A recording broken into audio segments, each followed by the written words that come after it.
अस्सलामु अलैकुम वरहमतुल्लाहि वबरकातुह। इन्नल हम्दुलिल्लाह नहमदुहु व नस्तईनुहु व नस्तगफिरुह व नऊज़ु बिल्लाहि मिन शुरूरि अनफुसिना व मिन सय्यिआति अअमालिना मन यहदिहिल्लाहु फला मुदिल्ल लहु व मन युद्लिल फला हादिय लहु व अशहदु अन ला इलाहा इल्लल्लाहु वहदहु ला शरीका लहु व अशहदु अन्न मुहम्मदन अब्दुहु व रसूलुहु सल्लल्लाहु तआला अलैहि व अला आलिहि व सहबिहि व सल्लम तस्लीमन कसीरा। या अय्युहल्लज़ीना आमनु इत्तक़ुल्लाहा हक़्क़ तुक़ातिहि व ला तमूतुन्ना इल्ला व अंतुम मुस्लिमून। या अय्युहन्नासु इत्तक़ू रब्बकुमुल्लज़ी ख़लक़कुम मिन नफ़्सिन वाहिदा व ख़लक़ मिन्हा ज़ौजहा व बस्स मिन्हुमा रिजालन कसीरा व निसाअ वत्तक़ुल्लाहल्लज़ी तसाअलूना बिही वल अरहाम इन्नल्लाहा काना अलैकुम रक़ीबा। या अय्युहल्लज़ीना आमनु इत्तक़ुल्लाहा वक़ूलू क़ौलन सदीदा युस्लिह लकुम आमालकुम व यग़फ़िर लकुम ज़ुनूबकुम व मन युतिइल्लाह व रसूलहु फ़क़द फ़ाज़ फ़ौज़न अज़ीमा। अम्मा बाद फ़इन्न ख़ैरल हदीस किताबुल्लाह व ख़ैरल हदी हदी मुहम्मदिन सल्लल्लाहु अलैहि वसल्लम व शर्रल उमूरि मुहदसातुहा व कुल्लु मुहदसतिन बिदअह व कुल्लु बिदअतिन ज़लाला व कुल्लु ज़लालतिन फ़िन्नार। अऊज़ु बिल्लाहि मिनश शैतानिर रजीम। बिस्मिल्लाहिर्रहमानिर्रहीम। अलिफ लाम मीम ज़ालिकल किताबु ला रैब फीह हुदाल लिल मुत्तकीन। आजकेर आलोचनार विषयबस्तु आल्लाह रब्बुल आलमीनेर प्रशंसा एवं नबी मुहम्मदुर रसूलुल्लाह सल्लल्लाहु आलैहि साल्लामेर ओपर सलात व सालामेर परे जाना सुन्नती खुतबाय खुतबातुल हाजाते आरबिते पेश करेছি। আর তারপরে যে বিষয়টি নিয়ে আলোচনা করব সেটি হচ্ছে তাকওয়ার গুরুত্ব এবং তার বৈশিষ্ট্য। তাকওয়ার গুরুত্ব, এই তাকওয়া মানে কি এবং তাকওয়ার গুরুত্ব কি আর তাকওয়ার বৈশিষ্ট্য কি। তাকওয়া সম্পর্কে বিভিন্ন দিক রয়েছে আলোচনার, তার মধ্যে একটি বড় দিক রয়েছে, সেটা আজকে আলোচনা করা সম্ভব না। সেটা হচ্ছে তাকওয়ার ফলাফল বা উপকারিতা। যদি তাকওয়া অর্জন করতে পারেন, একজন মুত্তাকি মুসলিম হইতে পারেন, তাহলে আপনার লাভ কি দুনিয়া আখিরাতে। অনেক উপকারিতা উলামায়ে কেরামগণ বর্ণনা করেছেন, সেগুলি ইনশাআল্লাহ তাআলা আগামীতে কোনো আলোচনাতে নিয়ে আসার চেষ্টা করব। আর এমনি আগের পুরাতন আলোচনায় ছড়িয়ে ছিটিয়ে হয়তো আছে, যেগুলি ইনশাআল্লাহ তাআলা আমরা গুছিয়ে আবার কোনো একটি আলোচনায় পেশ করার চেষ্টা করব। আজকে সংক্ষিপ্ত আলোচনা আর তারপরে প্রশ্ন উত্তর তাকওয়ার গুরুত্ব সম্পর্কে। আল্লাহ রাব্বুল আলামিনের কোরআনে কারীমে তাকওয়ার কথা বহু আয়াতে উল্লেখিত হয়েছে।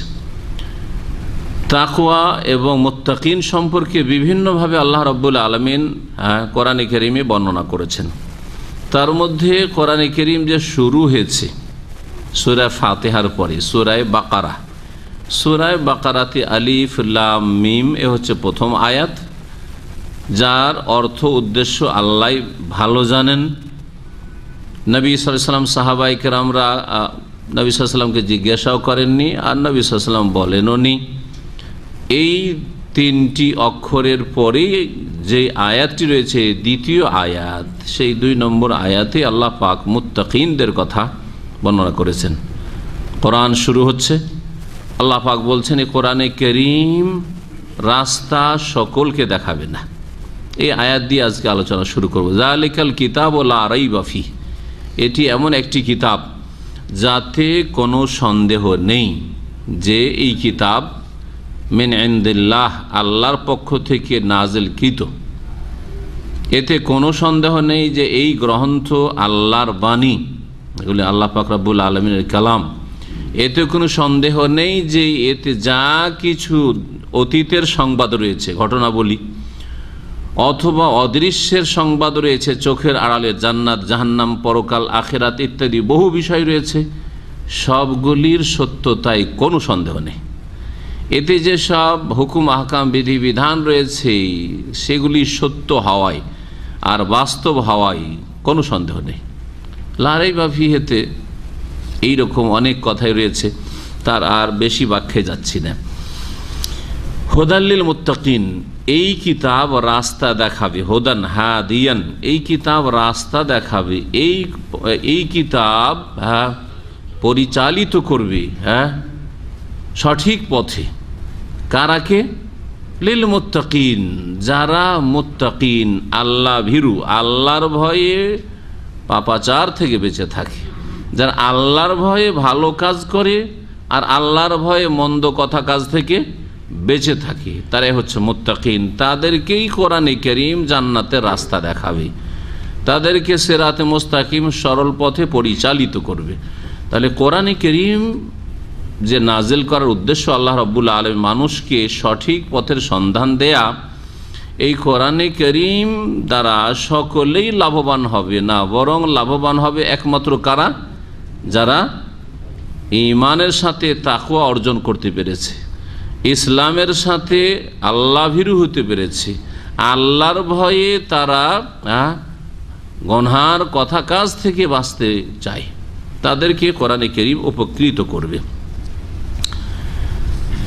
তারপরে আল্লাহ রাব্বুল আলামিন তাকওয়া সম্পর্কে আরও বলেছেন সূরা আলে ইমরান আয়াত নম্বর 133, যে জান্নাত আসলে আল্লাহ তৈরি করেছেন মুত্তাকিনদের জন্য। তাহলে তাকওয়া না থাকলে জান্নাত নেই, তাকওয়া না থাকলে জান্নাত নেই, সোজা কথা। শুধু ঈমানের দাবি করে, ইসলামের দাবি করে আর আল্লাহর ভয়ে ফরজ ওয়াজিব আদায় করলাম না, আল্লাহ পাক রব্বুল আলামিনের ভয়ে গুনাহ থেকে, গুনার কথা কাজ থেকে বাঁচলাম না, এই রকম ঈমান ইসলাম দিয়ে জান্নাত পাওয়া যাবে না। এমন ঈমান ইসলাম হইতে হবে যে ঈমান ইসলামের সাথে কি আছে? আল্লাহর ভয় ভীতি আপনাকে উৎসাহিত করছে, বাধ্য করছে ফরজ ওয়াজিব আদায় করতে। কমপক্ষে আল্লাহর ভয় আপনাকে গুনার কথা কাজ থেকে, সমস্ত গুনাহ থেকে বেঁচে থাকতে বাধ্য করছে। গুনাহ থেকে আমাকে বাঁচতেই হবে, আল্লাহর ভয় আপনাকে এই কাজে বাধ্য করছে। যদি এই রকম আপনার অবস্থা থাকে ঈমান ইসলামের, তাহলে আপনার জন্য জান্নাত রয়েছে। মহান আল্লাহ ইরশাদ করেছেন, ওয়াসারিউ ইলা মাগফিরাতি মির রাব্বিকুম, তোমরা প্রতিযোগিতা করো, দৌড় দাও আল্লাহ পাকের মার্জনার দিকে, তোমাদের প্রতিপালকের ক্ষমার দিকে, ওয়া জান্নাতিন, এবং জান্নাতের দিকে দৌড় দাও। আরদুহাস সামাওয়াতু ওয়াল আরদ, যেটি হচ্ছে আসমান জমিনের মতো চওড়া। আসমান জমিনের মতো বলে আল্লাহ পাক বুঝাতে চেয়েছেন, না হলে নিম্ন শ্রেণীর সব শেষে যেই জান্নাতি জান্নাতে যাবে, জাহান্নামে কতকাল জ্বলে, তাকেও আল্লাহ পাক এই পৃথিবীর 10 গুণ দেবেন, সেই হাদিস দ্বারা প্রমাণিত।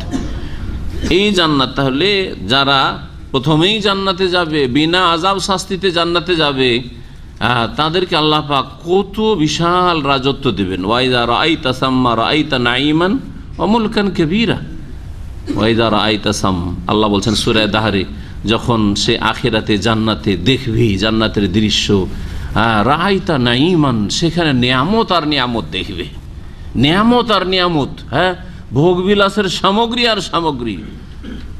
মুলকান কাবীরা, বিশাল রাজত্ব এক একজনের দেখ, বিশাল রাজত্ব দেখবে আল্লাহ বলছেন, মুলকান কাবীরা। এই হচ্ছে জান্নাত। উইদ্দাত লিল মুত্তাকিন, যে জান্নাত তৈরি করা আছে আল্লাহ বলছেন কার জন্য? মুসলিমের জন্য নয়। শুধু মুসলিম এই কথা আল্লাহ বলেননি, শুধু মুমিন বলেননি, বলছেন এমন মুসলিম মুমিন হইতে হবে যার মধ্যে কি রয়েছে? আল্লাহ ভীরুতা, তাকওয়া রয়েছে। মুত্তাকিন, আল্লাহ ভীরুদের জন্য প্রস্তুত করে রাখা হয়েছে। যারা আল্লাহকে ভয় করে, অর্থাৎ মুত্তাকি, পরহেজগার, আল্লাহ ভীরু, শেষ পরিণামে হক বাতিল লড়াই চলতেই থাকবে পৃথিবীতে যতদিন আসমান জমিন আছে। আর এই জমিনে মানুষ বসবাস করছে, হক এবং বাতিলের, সত্য এবং মিথ্যার সংগ্রাম, লড়াই চলতেই থাকবে। শিরক, কুফরিয়াত, তাওহীদের সাথে, ঈমান ইসলামের সাথে, আল্লাহ দ্রোহিতার, কুফরির লড়াই চলতেই থাকবে। এ হচ্ছে হক বাতিলের লড়াই, যা শুরু হয়েছে হাবিল কাবিলের যুগ থেকে, যা শুরু হয়েছে নূহ আলাইহিস সালামের যুগ থেকে, তাওহীদ আর শিরকের লড়াই, তাই না? তো এই লড়াই কিয়ামত পর্যন্ত চলতে থাকবে, কিন্তু শেষ পরিণামে বিজয় লাভ করবে কে? মুত্তাকিন। মহান আল্লাহ ইরশাদ করেছেন সূরা আরাফের আয়াত নম্বর 128, শুনে আপনাদেরকে, আলা মুসা লিকওমিহি, মুসা আলাইহিস সালাম আল্লাহর পক্ষ থেকে হক সত্য নিয়ে এসেছিলেন, তাই না? আর বাতিলপন্থী কে ছিল? ফেরাউন। তো মুসা আলাইহিস সালাম আর ফেরাউন লানাতুল্লাহি আলাইহির লড়াই চলেছে না চলেনি? শেষ পরিণামে দাপড় তো সারা জীবন দেখিয়েছে ফেরাউন, শেষ পরিণামে বিজয় লাভ করেছেন মুসা আলাইহিস সালাম। হক বাতিল লড়াই। বলছেন মুসা আলাইহিস সালাম অধৈর্য হয়ে যেত। মুসা আলাইহিস সালামের জাতি বনি ইসরায়েল মুসলিমরা যে হাই কতদিন জুলুম অত্যাচার বরদাস্ত করব, আর কতদিন এইরকম গোলামি করব, কতদিন আমাদের স্ত্রীরা আমাদের মেয়েরা এই ফেরাউন এবং ফেরাউনের বংশধরের বাড়িতে দাসী হয়ে থাকবে, আর কতদিন আমাদের ছেলে সন্তানকে এইরকম খুন করতে থাকবে। অধৈর্য হয়ে যেত তারা। মুসা আলাইহিস সালাম জাতিকে বলেছিলেন ইস্তাইনু বিল্লাহি ওয়াসবিরু, আল্লাহর কাছে সাহায্য চাও, ওয়াসবিরু এবং ধৈর্য ধারণ করো, ইন্নাল আরদা লিল্লাহ, কারণ জমিনের মালিক ফেরাউন নয়, জমিনের মালিক কে? আল্লাহ। জমিনের মালিক কোনো শাসক না। দুনিয়ার যেসব শাসক আছে, হ্যাঁ টেম্পোরারি কিছু দিনের, আল্লাহ পাক তাদেরকে সীমিত ক্ষমতা দিয়েছেন, জি হ্যাঁ, কিন্তু আসল মালিক আল্লাহ রাব্বুল আলামিন। ইন্নাল আরদা লিল্লাহ, জমিন হচ্ছে আল্লাহর, ইউরিসুহা মান ইয়াশা, যাকে চাইবেন আল্লাহ উত্তরাধিকারী বানাবেন, মিন ইবাদি, তার বান্দাদের মধ্য থেকে, ওয়াল আকিবাতু লিল মুত্তাকিন, আর শেষ পরিণাম, উত্তম পরিণাম, শুভ পরিণাম কার জন্য? মুত্তাকিনদের জন্য। শেষ পরিণামে বিজয় লাভ করবে, কামিয়াব হবে, সফল হবে, শুধু আখিরাতে নয়, মওতের পরে নয়, দুনিয়াতেও মুত্তাকিন। নবী মুহাম্মদ রাসূলুল্লাহ সাল্লাল্লাহু আলাইহি ওয়াসাল্লামের সাথে আল্লাহ পাক হক পাঠালেন। আল কোরআন হচ্ছে হক, তৌহিদ হচ্ছে হক। আর বাতিলপন্থী ছিল মক্কার কোরাইশ মুশরিকরা, আরব মুশরিকরা, যারা 360টির মূর্তির পূজা কাবার চারিদিকে করতো, আর ঘরে ঘরে তো দেবদেবীর অভাব ছিল না, প্রতিমা পুতুলের অভাব ছিল না, ঠিক না? হক বাতিল লড়াই চলতে থাকলো। নবী করিম সাল্লাল্লাহু আলাইহি সাল্লামের নবুয়তের শুরু থেকে, হ্যাঁ আগে থেকে বাতিল শক্তিশালী ছিল, আর হক একেবারে নিশ্চিহ্ন হওয়ার মতো হয়ে গেছিল। সেই সময় আল্লাহ পাক হক নাজেল করলেন কোরআনে কারীম, হকের প্রচার প্রসার শুরু করলেন। কতদিন লাগলো? 13 বছর মক্কায়, তারপরে মদিনা যাওয়ার পরে 8 বছর, 13 আর 8 21 বছর। 21 বছর পরে ওয়াল আকিবাতু লিল মুত্তাকিন, শেষ পরিণাম, উত্তম পরিণাম আল্লাহ ভীরুদের জন্য, মুহাম্মদুর রাসূলুল্লাহ সাল্লাল্লাহু আলাইহি ওয়াসাল্লামের জন্য, আবু বকর ওমরের জন্য, আশরায়ে মুবাশশারার জন্য, বদরি সাহাবায়ে কেরামদের জন্য, এইরকমই সমস্ত সাহাবায়ে কেরাম মুমিন মুমিনাতের জন্য। ইন্নাল আরদা লিল্লাহ, জমিন আল্লাহর, ইউরিসুহা মান ইয়াশা, জি, ওয়াল আকিবাতু লিল মুত্তাকিন। এখন তাকওয়া কাকে বলে এর বিস্তারিত সংজ্ঞা আমি আপনাদের সামনে পেশ করব উলামায়ে কেরামদের, সালাফে সালেহিনদের উক্তি থেকে। কয়েকটি উক্তি পেশ করব যে তাকওয়া সম্পর্কে উলামারা কি বলেছেন। এত বিস্তারিত তাকওয়া সম্পর্কে আলোচনা আমি করেছি, এক দুটো উক্তি হয়তো বয়ান করেছি, এক দুটো সংজ্ঞা বয়ান করেছি, কিন্তু আজকে একবারে বিস্তারিত তাকওয়া কাকে বলে। কারণ আমরা অধিকাংশ লোক যারা মোটামুটি নামাজ পড়ি নিজেকে মুত্তাকি বলে দাবি করি, ঠিক না? যারা নামাজ পড়ে না তাদের কথা আলাদা হয়, হ্যাঁ তারাও দাবি করে, তাদেরও দাবি কম না, কিন্তু নামাজি হইলেও তো বলতে হবে না নামাজি, হ্যাঁ মুত্তাকি মানুষ, হ্যাঁ, কিন্তু কতটা মুত্তাকি আপনি নিজেই যাচাই বাছাই করুন যে আমি কতটা তাকওয়া অর্জন করেছি। প্রথম প্রখ্যাত সাহাবী, চতুর্থ খলিফা আলী ইবনে আবি তালিব রাদিয়াল্লাহু তাআলার উক্তি দিয়ে শুরু করি। তিনি বলছেন আত-তাকওয়া, তাকওয়া কাকে বলে? বলছেন হিয়া আল খাউফু মিনাল জালিল, মহান আল্লাহকে ভয় করা। তাকওয়া মানে হচ্ছে মহান আল্লাহকে ভয় করা। তাকওয়ার অর্থ যে বাংলাতে করা হয় একেবারে সীমিত অর্থ, এতটুকু বাস, ওই যে একটা কথা বাস, 4টি কথা তিনি বলবেন, তার মধ্যে একটা কথা ইত্তাকুল্লাহ মানে আল্লাহকে ভয় করো, এটাই না তরজমা। ইত্তাকুল্লাহ যতগুলি বাংলা অনুবাদ দেখবেন বা যতগুলি বাংলা আলোচনা শুনবেন হয়তো আমাদের দেশে আলেম ওলামাদের, ইত্তাকুল্লাহ মানে আল্লাহকে ভয় করো, শুধু একটি, অথচ 4টা দিক রয়েছে তাকওয়ার। তাহলে 4 আনা অর্থ প্রকাশ পেল। ইত্তাকুল্লাহ আল্লাহকে ভয় করো মানে 4 আনা অর্থ করলেন আপনি, শিখি অর্থ, ব্যাস। আত-তাকওয়া হিয়াল খাউফু মিনাল জালিল, তাকওয়া হচ্ছে আল জলিল, মহান আল্লাহ রাব্বুল আলামিনের নাম, তাকে ভয় করা। আল্লাহর ভয়, এই কথাটি একটু আগে বলছিলাম এবং বিভিন্ন আলোচনা আমি বলি, আল্লাহর ভয়ে আল্লাহ পাকের আদেশগুলি পালন করা, আর আল্লাহর ভয়ে আল্লাহ পাকের নিষিদ্ধ কথা, নিষিদ্ধ বিষয়গুলি থেকে, হ্যাঁ, বা বস্তুগুলি থেকে বেঁচে থাকা। আল্লাহ যা আদেশ করেছেন আল্লাহর ভয়ে পালন করা, আল্লাহ যা নিষেধ করে সেগুলি থেকে আল্লাহর ভয়ে বেঁচে থাকা। এর মাধ্যমে মোটামুটি তাকওয়ার অনেক দিক চলে আসবে। কারণ অনেকেই ফরজ ওয়াজিব আদায় করি কিন্তু আল্লাহর ভয়ে না। কিসের জন্য? দুনিয়ার বিভিন্ন গরজে, হ্যাঁ, কারো চাপে, কারো লজ্জায়। নামাজ পড়তেন না কিন্তু শ্বশুর বাড়ি গিয়ে নামাজি, তাই না? নামাজ পড়তেন না কিন্তু কফিল খুব দিনদার মতো সেই জন্য নামাজি হয়ে গেছেন। হ্যাঁ, নামাজ পড়তেন না কিন্তু ইসলামিক সেন্টারে চাকরি পেয়েছেন সেই জন্য নামাজি হতে পারে কি না? হ্যাঁ, হতে পারে। জি, নামাজ পড়তেন না কিন্তু বাপ বড় দিনদার সেই জন্য নামাজি, বাপ মা বড় দিনদার, এক দানা দেবে না, আছে এইরকম বাপ এখনো আছে, মা আছে, যে নামাজ পড়বে না সে ছেলে খেতে দেবো না, সেই জন্য নামাজ। তো এই নামাজ পড়ে কি তাকওয়া হইল না? তাকওয়া হইল না, কারণ আল্লাহর ভয় নামাজ হইল না। তারপরে গুনাহ থেকে বেঁচে থাকার বিষয়টি, আমার দেশে সামাজিক গুনাহ থেকে অনেক লোকই বেঁচে থাকে কিন্তু তাদের শতকরা 5 জন আল্লাহর ভয়ে গুনাহ থেকে বাঁচে না, 95 জন সমাজের ভয়ে গুনাহ থেকে বাঁচে। কাউকে খুন করে না, চুরি করে না, ডাকাতি করে না, ব্যভিচারের কাছে যায় না, হ্যাঁ, এগুলি করে না। কেন? সমাজে কলঙ্ক, কি বলবে যে অমুকের ছেলে চোর, অমুকের ছেলে ডাকাত, অমুকের ছেলে এইরকম লম্পট লুচ্চা। হ্যাঁ, না না না না, আমাদের বংশের মান ইজ্জত থাকবে না, বাপ মা কোথায় মুখ দেখাবে, আমি কোথায় মুখ দেখাবো? হ্যাঁ, সেই জন্য এইসব গুনহার কাছে যাই না। তাহলে আল্লাহর ভয় আছে? তাকওয়া নেই, গুনাহ থেকে বাঁচলো কিন্তু তাকওয়াবিহীন, তাহলে জান্নাত পাওয়া যাবে না। জি, আল খৌফ মিনাল জলিল, আল্লাহর ভয়ে ফরজ ওয়াজিব আদায় করা, আল্লাহর ভয়ে হারাম নাজায়েজ থেকে বেঁচে থাকা, আল খৌফ মিনাল জলিল।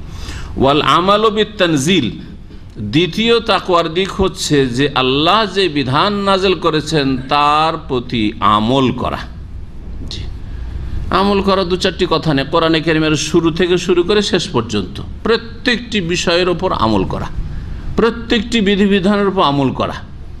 তৌহিদের কথা যেখানে আছে তৌহিদ প্রতিষ্ঠা করা, যেখানে তৌহিদের বিভিন্ন দিক আছে, তাওয়াক্কুল, মুখে তাওয়াক্কুল তাওয়াক্কুল বলছি আল্লাহর উপর, কিন্তু কাজের বেলা তাওয়াক্কুল ভরসা হচ্ছে পয়সার উপর।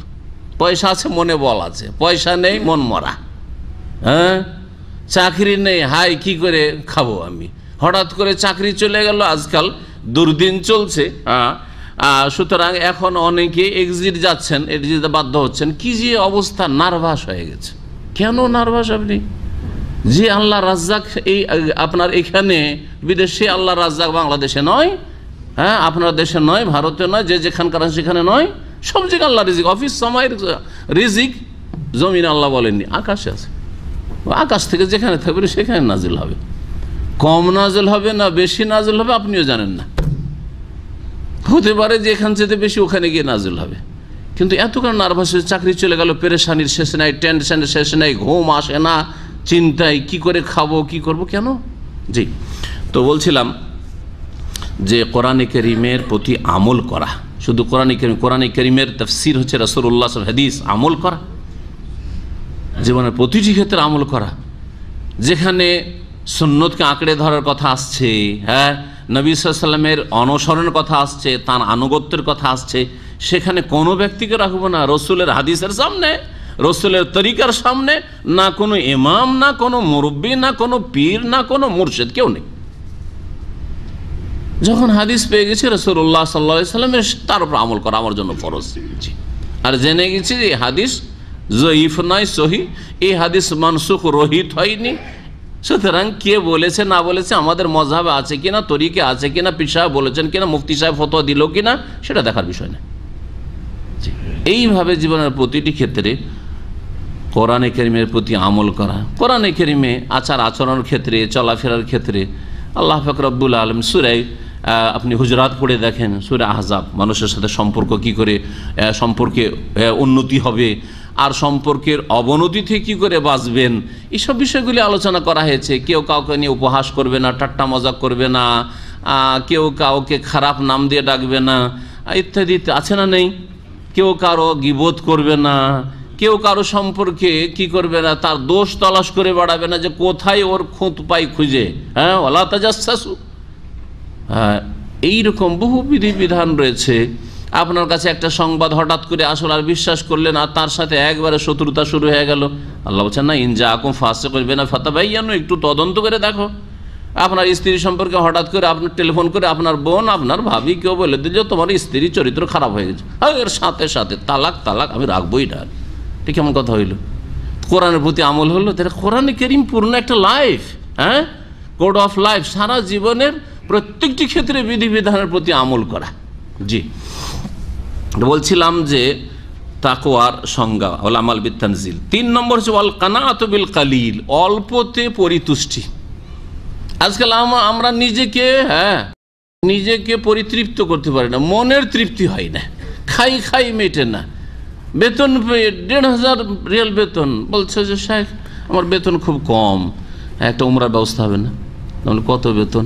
আমি ভাবছি হয়তো 500-600 টাকা হবে। বলছে 1,500। বলছে আলহামদুলিল্লাহ। আমি বলছি আলহামদুলিল্লাহ, 1,500 বেতন হচ্ছে কম? সুবহানাল্লাহ। তাহলে মনে খাই যাচ্ছে না আপনার? অলকানাত, অল্পতে পরিতুষ্টি।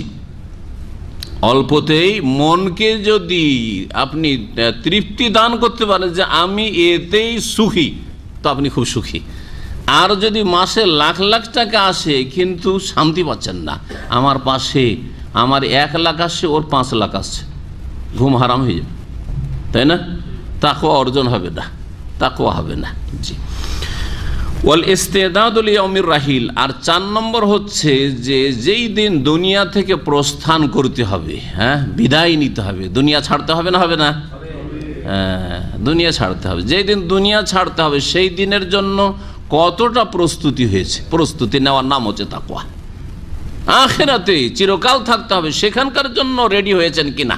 জি, দেশে যাওয়ার জন্য রেডি হচ্ছেন, কেনাকাটা করছেন, হ্যাঁ, দুনিয়ার জন্য রেডি হচ্ছেন, বাড়ি করছেন, এই করলেন সেই করছেন, সব কিছুই করছেন, বিবাহ শাদীর জন্য রেডি হচ্ছেন, কিন্তু আখিরাতের জন্য, হ্যাঁ, যার টাইম টেবিল নাই, যে কোনো সময় চলে আসতে পারে।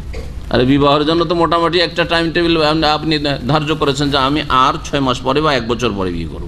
দেশের যাওয়ার জন্য টাইম টেবিল ফিক্স করেছেন আমি আর 6 মাস পরে বাড়ি যাব। কিন্তু আখিরাতে যাওয়ার জন্য তো টাইম টেবিল জানাই নি, না জানা আছে যে আমি আখিরাতে ইনশাআল্লাহ আর 1 বছর পর যাব, নাকি জানা আছে কারো? কাছিয়ে বললাম, 1 বছরে তো কল্পনা করতে পারেন না। আজকালকার মানুষ কল্পনা করে 1 বছর মধ্যে মত চলে আসবে, এটা কেমন কথা হইল? হ্যাঁ, এটা স্বপ্ন মনে হচ্ছে, তাই না? জি, 1 মিনিটে চলে আসতে পারে, সেকেন্ডে চলে আসতে পারে। সুবহানাল্লাহ। তাহলে সবসময় প্রস্তুত থাকতে হবে। তাকওয়া হচ্ছে সবসময় নিজেকে আপডেট রাখা। আব্দুল্লাহ বিন মাসউদ রাদিয়াল্লাহু তাআলা আনহু, দ্বিতীয় সাহাবী, বলছেন তাকওয়া সম্পর্কে, ফি কাউলিহি তাআলা, মহান আল্লাহর এই বাণী সম্পর্কে, ইত্তাকুল্লাহ হাক্কা তুকাতিহি ওয়ালা তামুতুন্না ইল্লা ওয়া আনতুম মুসলিমুন, তোমরা আল্লাহকে ভয় করো যথাযথ ভয় করার মতো ভয় করো, যেমন ভয় করাকে বলে ভয় করা। হ্যাঁ, এই যে তাকওয়ার যে অর্থ রয়েছে সেই অর্থ যা প্রকাশ করে সেই রকম ভয় করো। ওয়ালা তামুতুন্না ইল্লা ওয়া আনতুম মুসলিমুন, আর তোমরা মুসলিম হওয়া ছাড়া মৃত্যুবরণ করিও না। সূরা আলে ইমরান আয়াত নম্বর 102। এই আয়াতের তাফসিরে তিনি বলছেন তাকওয়ার সংজ্ঞা সম্পর্কে, আইয়ুতা ফালা ইউসা, তাকওয়া হচ্ছে আল্লাহর আনুগত্য করবেন, তার নাফরমানি করবেন না, আল্লাহকে মানবেন, আল্লাহর বিরুদ্ধাচরণ করবেন না। ওয়া ইউজকার ফালা ইউনসা, আল্লাহকে স্মরণে রাখবেন, ভুলবেন না। ওয়া ইউশকার ফালা ইউকফার, আল্লাহর শুকরিয়া আদায় করবেন, আল্লাহর অকৃতজ্ঞ হবেন না। জি, ইন্তেহা। ও শুকর ইয়াদখুলু ফি জামিউ ফিল তাআত, আল্লাহর শুকরিয়া আদায় করবেন, তার মানে সমস্ত নেক আমল করবেন। আর আল্লাহকে স্মরণ রাখা, তাকে না ভুলা হচ্ছে জিকরুল আবদি বিকলবিহি, অন্তর থেকে আল্লাহকে সবসময় স্মরণ রাখা। এই নয় যে মুখে জিকির পড়া, মুখে জিকির পড়ছে অন্তর গাফিল, এই জিকিরের কোনো মূল্য নেই। অন্তর থেকে সত্যিকার জিকির হচ্ছে আল্লাহ পাকের, অন্তর থেকে আল্লাহকে এমনভাবে স্মরণ রাখা যে আল্লাহ পাকের যে সব আদেশ রয়েছে সেগুলি না ভুলে যাওয়া। জিকরুল আবদি বিকলবিহি লি আওয়ামিরিল্লাহ, আল্লাহ পাকের যেসব নির্দেশ রয়েছে, নির্দেশসমূহ রয়েছে, সেগুলিকে অন্তরে স্মরণ রাখা। ফি হারাকাতিহি ওয়া সাকানাতিহি, চলা ফেরায়, নড়া চড়াই, আপনি বসে আছেন তবুও স্মরণ রাখছেন, চলাফেরা করছেন, কাজকর্ম করছেন তবুও স্মরণ রাখছেন। ও কালিমাতি, কথাতেও স্মরণ রাখছেন। ফায়ামতাসিলুহা, সেগুলিকে পালন করবে, আর আল্লাহ পাকে যেসব নিষেধাজ্ঞা রয়েছে, নিষিদ্ধ বিষয়গুলি রয়েছে, সেগুলিকে স্মরণ রাখা সবগুলি, সুতরাং সেগুলি থেকে বেঁচে থাকবেন। প্রখ্যাত তাবেঈ তালাক ইবনে হাবিব রাহমাতুল্লাহ আলাইহি তিনি তাকওয়া সম্পর্কে তাকওয়ার সঙ্গে বলছেন, আত-তাকওয়া আন তা'মালা বিতাআতিল্লাহি আলা নূরিম মিনাল্লাহ। তাকওয়া হচ্ছে যে তুমি আল্লাহর আনুগত্যের কাজ করবে, আল্লাহকে তুমি যে মানো, আল্লাহর কথা মানো, এই কাজগুলি করে যাবে, প্রমাণ করবে তোমার কাজের মাধ্যমে যে আল্লাহকে তুমি মানো, আল্লাহর আনুগত্য করো। আলা নূরিম মিনাল্লাহ, আল্লাহর পক্ষ থেকে যেন তোমার কাছে নূর রয়েছে। নূর, লাইট থাকলে রাস্তা দেখা যায়, তাই না? লাইট থাকলে সামনে কি আছে দেখা যাচ্ছে। এই লাইট এখনই যদি বিদ্যুৎ চলে যায় তাহলে অন্ধকার, আপনিও দেখতে পাবেন না, আপনারাও দেখতে পাবেন না, আমিও দেখতে পাবো না, তাই না? জি হ্যাঁ। তো আল্লাহর পক্ষ থেকে নূরের ভিত্তিতে তুমি নেকির কাজ করে যাবে আল্লাহর জন্য। তারজু সওয়াব আল্লাহ, এবং আল্লাহর কাছে তার প্রতিদানের আশা রাখবে, মানুষের কাছে আশা রাখবেন। আমরা মানুষের কাছে আশা রাখি, এত ইসলামী সেন্টারের সাথে সহযোগিতা করলাম, এত শেখের সাথে সহযোগিতা করলাম, তারপরেও তার কাছে মনোপুত হইল না আমার কাজ ইত্যাদি। তা আমার কাছে বদলা চান নাকি আপনি? আমার উদাহরণ দিয়ে বললাম, কার কাছে বদলা চান? যার কাছে বদলা চান তিনি দেবেন আপনাকে, আপনার ইখলাসের ভিত্তিতে কতটা ইখলাসের সাথে কাজ করেছেন। হ্যাঁ, ওই রকমই আপনি আর একটা উদাহরণ দিই। হ্যাঁ, ছোট ভাইদেরকে বোনদেরকে এত আদর স্নেহ করে মানুষ করলাম, সারা জীবনের টাকা পয়সা তাদের জন্য খরচ করলাম, তাদের বিবাহ শাদী দিলাম, তাদের কাছ থেকে একটা ভালো কথাও পেলাম না, ভালো জবানও পেলাম না, এগুলো বলি আমরা, বলি না? তারা জীবনে একটা টেলিফোনও করলো না, এখন বিয়ে শাদী করার সাথে সাথেই তারা একবার আলাদা হয়ে গেল। কি তাদের কাছে বদলা চান নাকি? না আল্লাহর কাছে বদলা চান? আল্লাহর কাছে তারজু, আপনার তাকওয়া হচ্ছে যে তারজু সওয়াব আল্লাহ, আল্লাহর কাছে প্রতিদানের আশা রাখবেন। ওয়া আন তাতরুকা মাসিয়াতাল্লাহ, আল্লাহর বিরুদ্ধাচরণ নাফরমানিকে ছেড়ে দেবেন। যেমন আল্লাহর আদেশগুলি পালন নেকির কাজ করবেন, তেমনি গুনহার কাজ ছেড়ে দেবেন। আলা নূরিম মিনাল্লাহ, আল্লাহর পক্ষ থেকে নূরের ভিত্তিতে, মানে জেনে শুনে এটা গুনহা, সুতরাং বাঁচতে হবে। জি, যেমন রাস্তা দেখে চলতে হবে, ঠিক তেমনি আল্লাহ পাকের পক্ষ থেকে নূর হচ্ছে আপনার জ্ঞানের সাথে। তাখাফু ইকাবাল, আল্লাহর আযাবের ভয়ে, আল্লাহর আযাবকে ভয় করবেন। এই হচ্ছে তাকওয়া সম্পর্কে তৃতীয় বক্তব্য। চতুর্থ বক্তব্য আবু দারদা সাহাবী রাদিয়াল্লাহু তাআলা আনহু থেকে বর্ণিত, তিনি বলছেন তামামুত তাকওয়া, পূর্ণ তাকওয়া কাকে বলে? বলছেন আইয়াত্তাকি আল্লাহু আল আবদু হাত্তা ইয়াত্তাকিয়াহু মিন মিসকালি যাররাতিন। বলছেন যে আল্লাহকে ভয় করবে বান্দা, এমন ভয় করবে এমনকি ছোটোখাটো সামান্য অনপরিমাণ কোনো কিছুর ক্ষেত্রেও আল্লাহকে ভয় করবে। বেশি টাকা আমি বেমানি করব না, কিন্তু চারানা পয়সা অসুবিধা নেই, চারা নাই তো না, এরকম মনে করবেন না। আপনি সব ক্ষেত্রে আল্লাহকে ভয় করবেন। সামান্য বড় গুনাহ আমি করব না, ছোট গুনাহ অসুবিধা নেই তো, এইরকম নয়। ওয়াহাত্তা ইয়াতরুকা বাযা মা ইয়ারা আন্নাহু হালালুন, গুনাহ থেকে, অনপরিমাণ গুনাহ থেকে তো বাঁচবেন, এমন কি কিছু এমন বিষয় রয়েছে যেগুলি মনে হচ্ছে যে হালাল। ব্যবসা বাণিজ্য করতে গিয়ে বা কাজকর্ম করতে গিয়ে কিছু কিছু কাজের ক্ষেত্রে একবার ধারণা হয় যে এটা হালাল হয়ে যেতে পারে, আবার মনে হয় কি জানি সন্দেহ, হয় না? যখন দেখেন যে শেখেরা, আলেমরা, হুজুররা দুই রকম ফতোয়া দিচ্ছে, তখন জনগণ বিভ্রান্ত হওয়া স্বাভাবিক। হ্যাঁ, ঠিক না? ডিরেকশন হারাম, আসল হচ্ছে ডিরেকশন হারাম, কিন্তু দুই একজন মুফতি ফতোয়া দিয়ে দিল, তাতে তখন আপনার ইমান, তখন ইমানে ভূমিকম্প শুরু হয়ে গেল। ভূমিকম্প শুরু না রে, এখন তো এতে তো অনেক ইনকাম আছে, তো জাগা যারা হারাম করেছে ওদের ফতোয়া নিব না, যারা হালাল করেছে ওদের ফতোয়াটা নিয়ে নি, আর আল্লাহকে বলবো যে আমি কি করব, আল্লাহ আলেমরাই তো ইখতিলাফ করেছে, আমি কি করব। বুঝা গেছে? হ্যাঁ, এটা তাকওয়া নাই, সুবিধাবাদী আপনি মুত্তাকি না। এরকম মেলা মাসাইল আছে না নেই? ইনা ওলিতে বিবাহ হয় না, তাই না? না হয় না, কিন্তু ওলি হচ্ছে বেনামাজি, তখন আপনি চোরা একটা রাস্তা পেয়ে গেলেন আপনি। আচ্ছা, ওলি তো বেনামাজি, সুতরাং হ্যাঁ ওলি ছাড়া আমি করেই নি বিয়ে। হ্যাঁ, সবাই বলছেন না বললে তো আমার গরজ পুরা হয় না, কিন্তু হ্যাঁ এর ফতোয়া যদি কোথাও খুঁজি ছিদ্র রাস্তাটা আমার গরজ পুরা হয়ে যায়। বোঝা গেছে? তখন ওই রাস্তা একটা চোরা রাস্তা খুঁজে নিলেন, তো এমন কি আছে যে বিনা ওলিতে বিবাহ হবে? না যে বিয়ে করবে সে পাত্র সেই ওলি হয়ে যাবে, এমন কথা আছে কি? হ্যাঁ, হাদিসে আছে যে যদি অযোগ্য ওলি হয় তাহলে শাসক সরকার ওলি হবে, ঠিক কিনা? কিন্তু দুইজনে যদি বেনামাজি হয়, যে ওলি মানে মেয়ের বাপ বা ভাই সেও বেনামাজি আর সরকারও বেনামাজি, তো কাকে ওলি বানাবেন বলেন? বলেন, সরকার বেশি দরদি না বাপ বেনামাজি বেশি দরদি? মেয়ের দরদি বেনামাজি হইলো তার বাপ, ঠিক না? কিন্তু আপনার একটা চোরা রাস্তার দরকার, আমাকে এই কাজটা করতে হবে, এই হলো ব্যাপার স্যাপার। কথা হচ্ছে এইরকম বহু উদাহরণ আপনার জীবনে আসবে হয়তো, যেখানে আপনার ইমানের পরীক্ষা, যেখানে আপনার তাকওয়ার পরীক্ষা। দাড়ি ওয়াজিব, হ্যাঁ, কিন্তু হ্যাঁ জনগণে মশহুর হচ্ছে দাড়ি সুন্নাত। আর সুন্নাত মানে সাফ করে দাও, সুন্নাতকে রাখতে হবে না, তাই না?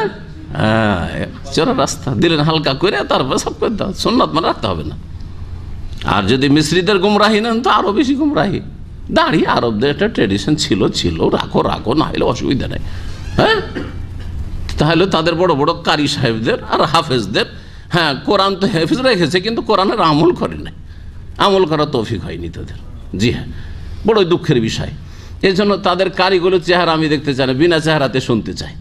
যতদিন পর্যন্ত বিনা চেহারা দেখাই শুনেছিলাম ততদিন খুব ভক্তি ছিল, কিন্তু যখন চেহারা দেখে নিচ্ছি বলছি ইন্না লিল্লাহ, চেহারাটা না দেখে শুনতে ভালো হইতো, আর জীবনেও শুনবো না, জীবনে শুনবো। এই লোকেও তেলাওয়াত শুনবো না, অন্য লোকের শুনবো, যার অন্তত ইসলামী সকল সূরাত আছে তার কাছ থেকে শুনবো। জরুরি না যে ওরই কেরাত শুনতে হবে, ঠিক না? যে কখনো কখনো মনে হচ্ছে যে হালাল, কিন্তু আপনাকে ভয়ও লাগছে যে কি জিনিস হালাল নাও হইতে পারে। খাসিয়াত আইয়াকুন হারাম, আশঙ্কা লাগছে যদি হারাম হয়ে যায় তাহলে আমি ফেঁসে যাব। তখন আপনি হালালের দিকটা একবার মনে হচ্ছে হালাল, তারপরে আপনি সেটা থেকে কি করলেন? বেঁচে থাকে। এটা হচ্ছে পূর্ণ তাকওয়া, এটা হচ্ছে পূর্ণ তাকওয়া। যে পূর্ণ তাকওয়াকে কোরআনের ভাষায় বা হাদিসের ভাষায় বা আরবি ভাষায় ওয়ারা বলা হয়, সন্দেহজনক জিনিস থেকে বেঁচে থাকা। হারাম ক্লিয়ার মনে হয় না, কিন্তু সন্দেহ লাগছে, সন্দেহমুক্ত। নবী মুহাম্মদ রাসূলুল্লাহ সাল্লাল্লাহু আলাইহি ওয়াসাল্লাম একদিন দেখছেন যে তার নাতি হাসান হোসেন, তাদের একজন হাসানি হয়তো রাদিয়াল্লাহু আনহু আজমাইন, একটা খেজুর উঠিয়ে মুখে দিয়ে নিয়েছে। সহিহ হাদিস, জানা আছে আপনাদের কিসসা, কিন্তু এই বিষয়ের সাথে ফিট করে দেখেন আপনি। তাকওয়া, অধিক তাকওয়া, পূর্ণ তাকওয়া, ওয়ারা, জি, অধিক সতর্কতা। নবী সাল্লাল্লাহু আলাইহি ওয়াসাল্লাম বলছেন কেহ কেহ, মানে ছি ছি যে করি আমরা, ওইটা আরবিতে কেহ কেহ, ছি ছি ছি ছি, ফেলে দাও ফেলে দাও। ছোট বাচ্চাকে ছি ছি করলে তো মুখ থেকে ফেলে দিবে, মুখ থেকে ফেলে দিয়েছে নানার কথায়, ফেলে দিয়ে পেটে ছিল খিদা আর মুখে লেগেছিল মিষ্টি, ফেলে দিয়ে কাঁদতে শুরু করেছে। উফ, সুবহানাল্লাহ। নবী সাল্লাল্লাহু আলাইহি ওয়াসাল্লাম বলছেন লাউলা আন্নী খাশিতু আন তাকুনা মিনাস সাদাকা, যদি আমি ভয় না করতাম বা আশঙ্কা না করতাম যে সাদাকা, তাহলে তুমি খেতে। হ্যাঁ, আওকামা কালা সাল্লাল্লাহু আলাইহি ওয়াসাল্লাম, নবী সাল্লাল্লাহু আলাইহি ওয়াসাল্লাম বললেন যে আমাকে আশঙ্কা হইল যে এটা সাদাকা না হয়। ওয়া ইন্না আলা মুহাম্মাদিন লা তাহিল্লু লানা সাদাকা, আমি আর আমার নাতিরা হচ্ছি মুহাম্মদ সাল্লাল্লাহু আলাইহি ওয়াসাল্লামের বংশধর আলে বাইত, আর আলে বাইত নবী পরিবারের জন্য সাদাকা যাকাত হচ্ছে হারাম। নিশ্চিত ওইটা যাকাত ছিল কি? হ্যাঁ, না সন্দেহ হচ্ছে যে কি জানি যাকাতের খেজুর হইতে পারে। যখন পড়ে পেয়েছে মসজিদে, তো মসজিদে জাকাতের খেজুর রাখা থাকে, তো এটা পড়ে আছে, হয়তো ওই জাকাতেরই খেজুর হইতে পারে, কিন্তু জাকাতের খেজুর আসলে ছিল কিনা আল্লাহ ভালো জানে। ভয় করলেন শুধু, তাই না? এটা হচ্ছে পূর্ণ তাকওয়া। এইরকম আপনার জীবন আমার জন্য বহুবার আসবে, আসবে না আসবে না? জি হ্যাঁ। প্রখ্যাত খলিফা ওমর বিন আব্দুল আজিজ রহমতুল্লাহ আলাইহি, তিনি সাহাবাই কেরাম খোলাফায়ে রাশেদিনের যে 4 খলিফার খেলাফত 30 হিজরিতে শেষ হয়ে যায়, 40 হিজরিতে শেষ হয়ে যায়। 10 বছর তো নবী সাল্লাল্লাহু আলাইহি সাল্লাম থাকলেন মদিনায়, আর তারপরে খেলাফত শুরু হলো, তাই না? আর খেলাফত কতদিন চলেছিল? 30 বছর, তাহলে 40 হিজরি পর্যন্ত। আর ওমর বিন আব্দুল আজিজ রহমতুল্লাহর ইন্তেকাল প্রায় 100 হিজরির দিকে, তার মানে খোলাফায়ে রাশেদিনের জামানার প্রায় 60 বছর পরে তার জামানা, খেলাফতের জামানা। জি, তিনি এত পরে আসা সত্ত্বেও তাকে খলিফায়ে রাশেদ আবু বকর, ওমর, ওসমান, আলী, হাসান আর তারপরে ওমর ইবনে আব্দুল আজিজ রাদিয়াল্লাহু তাআলা আনহু আজমাইন 6 নম্বরের খলিফা রাশেদ বলা হয়েছে। মাঝখানে মুআবিয়া রাদিয়াল্লাহু আনহু, আর তারপরে অনেকে ইয়াজিদ, আব্দুল মালিক বিন মারওয়ান, আরও অনেকে, আব্দুল মালিক মারওয়ানের কয়েক ছেলে, বহু রাজারা, বহু খলিফারা এসেছেন, কিন্তু তাদেরকে খলিফায় রাশেদ বলা হয় না। এত দিনদার পরহেজগার ছিলেন, এত আল্লাহ ভীরু ছিলেন। তো তার বক্তব্য শুনেন তাকওয়া সম্পর্কে, বলছে লাইসা তাকওয়াল্লাহ বিসিয়ামিন নাহারি ওয়ালা বিকিয়ামিল লাইল। আল্লাহর ভয় বা আল্লাহর তাকওয়া, তাকওয়া এই নয় যে দিনে রোজা রাখলো আর রাত্রে তাহাজ্জুদ পড়লো। দিনে রোজা রাখা, নফল রোজা রাখা, সোমবার বৃহস্পতি রোজা রাখে আর রাতে তাহাজ্জুদ পড়ে আর মনে করে যে আমার মতো মুত্তাকি কেউ না, শুধু এটাই তাকওয়া না। হ্যাঁ, এটা তাকওয়ার একটা দিক অবশ্যই, কিন্তু এর সাথে বাকি দিকগুলো ঠিক থাকতে হবে। এই দিকে তো রোজা, নফল রোজা ঠিক আছে, কিন্তু ওই দিকে মালিকের বিভিন্ন ক্ষেত্রে খেয়ানত অথবা টাকা পয়সার লেনদেনে গাফিলতি, মানুষের টাকা পয়সা ধার নিয়ে নিজের স্বার্থ পুরা করছেন। কেন? ওই টাকাটা ওই ব্যক্তির কাছে তাড়াতাড়ি পৌঁছে গেলে তার কাজে লাগবে না? তাহলে কোন তাকওয়া হলো যে আপনার টাকা দিয়ে আপনার টাকা কি, আপনার সম্পদকে আমি সিঁড়ি বানিয়ে ওপরে উঠছি? আজকাল অধিকাংশ লোকের অবস্থা এইরকম, অন্যের কাঁধে পা দিয়ে ওপরে উঠা চেষ্টা করা। কোন তাকওয়া হলো? এই সোমবার আর বৃহস্পতি রোজা দিয়ে শুধু তাকওয়া হয়ে যাবে, আর এই তাহাজ্জুদ দিয়ে তাকওয়া হয়ে যাবে না? কখনো হবে না। কিন্তু এগুলো লাগবে, এমন নয় যে এগুলো লাগবে না, এগুলোর গুরুত্ব নেই, অবশ্যই গুরুত্ব আছে। জি, তো বলছেন যে দিনে রোজা রাখা আর রাত্রে তাহাজ্জুদ পড়া, ওয়াতাখলিতু ফিমা বাইনা যালিকা, এর মাঝে বিভিন্ন রকমের পাপ হচ্ছে, এর নাম তাকওয়া নয়। ওয়ালাকিন তাকওয়াল্লাহ, আসল আল্লাহর তাকওয়া হচ্ছে তারকু মা হারামাল্লাহ, আল্লাহ যা হারাম করেছেন তা পরিত্যাগ করা, ওয়া আদাও মাফতারাদাল্লাহ, আর আল্লাহ যা ফরজ করেছেন তা আদায় করা। ফামান রুজিকা বাদা যালিকা খাইরান, তারপরে যদি কোনো ভালো কাজ করতে পারেন, ফাহুয়া খাইরুন ইলা খাইরিন, তাহলে সেটা হচ্ছে কল্যাণের ওপর কল্যাণ। কি বুঝলেন? আল্লাহ যা হারাম করেছেন তা থেকে বেঁচে থাকুন, আল্লাহ যা ফরজ করেছেন তা আদায় করুন, আর তারপরে তখন সোমবার বৃহস্পতিবার রোজা, নফল বেশি বেশি রোজা রাখা আর তাহাজ্জুদ পড়া, আর তারপরে আরও বেশ দান খায়রাত করা, আর ইত্যাদি ইত্যাদি, আত্মীয় স্বজনকে দেখাশোনা, বাপ মায়ের কাছে অনেক বেশি বেশি টাকা পয়সা প্রয়োজনের বেশি পাঠানো, খুব পাঠান না কেন? অনেকে আছেন সব টাকা, একটা পয়সাও রাখেন না পকেটে, হ্যাঁ, সব টাকা আমি বাপ মাকে দিয়ে দিই, আর তার উপর খুব গৌরব করছেন আমি কত ভালো মানুষ। কিন্তু হারাম থেকে বাঁচছেন না, না হারাম দেখা থেকে বাঁচছেন, না হারাম শোনা থেকে বাঁচছেন, না ফরজ আদায় করছেন, ফজর নামাজ আদায় করছেন, হ্যাঁ, আর না হারাম কাবিরা থেকে বাঁচছেন।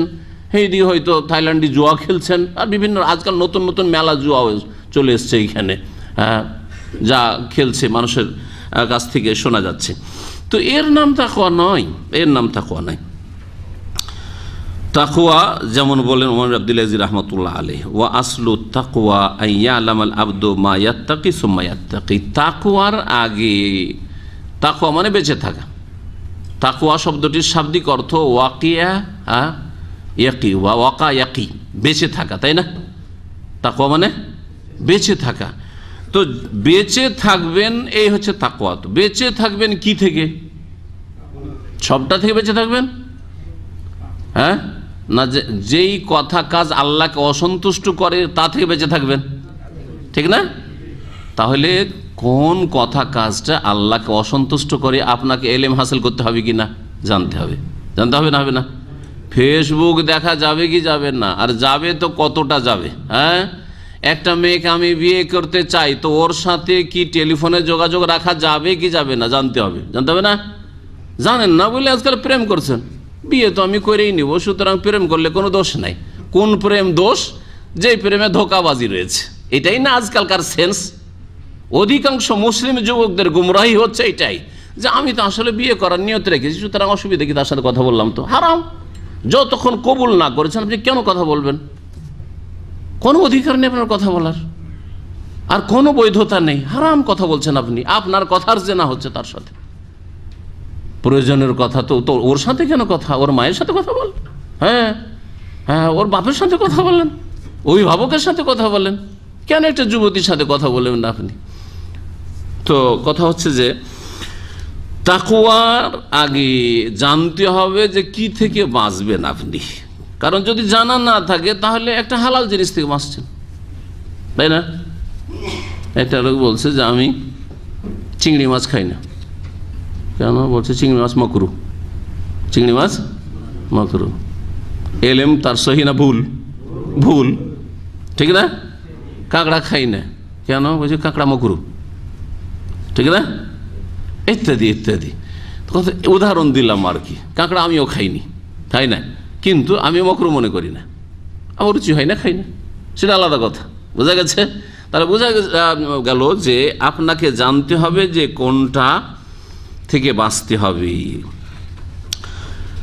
আউন ইবনে আব্দুল্লাহ রাহিমাহুল্লাহ বলছেন, তামামুত তাকওয়া আন তাবতাগিয়া ইলমা মা লাম তা'লাম মিনহা ইলা মা আলিমতা মিনহা। বলছেন যে পূর্ণ তাকওয়া হচ্ছে যে তুমি তলাশ করবে সেই ইলম যেই ইলম তুমি জানো না, যেটা জানা নেই জানো। হ্যাঁ, আর জানার পরে তোমার ইলম বাড়াও, যেটা আগের ইলম আছে তার সাথে এটাকে অ্যাড করো, বাড়াও। ইমাম মারুফ কারখি হানাফি একজন ফাকিহ ছিলেন। তিনি বকর ইবনে খুনাইস রাহিমাহুল্লাহ থেকে বর্ণনা করছেন, কাল কাইফা ইয়াকুনু মুত্তাকিন মান লা ইয়াদরি মা ইয়াত্তাকি। মুত্তাকি কি করে হইতে পারে যে জানে না যে কি থেকে বাঁচবো। অধিকাংশ মুসলিমরা হয়তো সামাজিক পাপ থেকে বাঁচে কিন্তু শিরক থেকে বাঁচে না। সামাজিক পাপ থেকে বাঁচে, হ্যাঁ, যেগুলো সমাজে শুনতে দেখতে খারাপ লাগে, কিন্তু বিদআত থেকে বাঁচে না, রাত দিন বিদআতে লিপ্ত আছে। আর সে ইসলাম ধর্মে নিজেকে ধার্মিক মনে করছে। হ্যাঁ, তাহলে এটা কি তাকওয়া হইল? বিদআতি মুত্তাকি নয়। কেন? সে বিদআত থেকে বাঁচলো না। বিদআত কাবিরা গুনাহ। যেই ব্যক্তির শিরকি আকীদা যে ওলি গৌস কুতুব দিতে পারে, সে মুত্তাকি কখনো না, সে সবচেয়ে বড় অপরাধে লিপ্ত।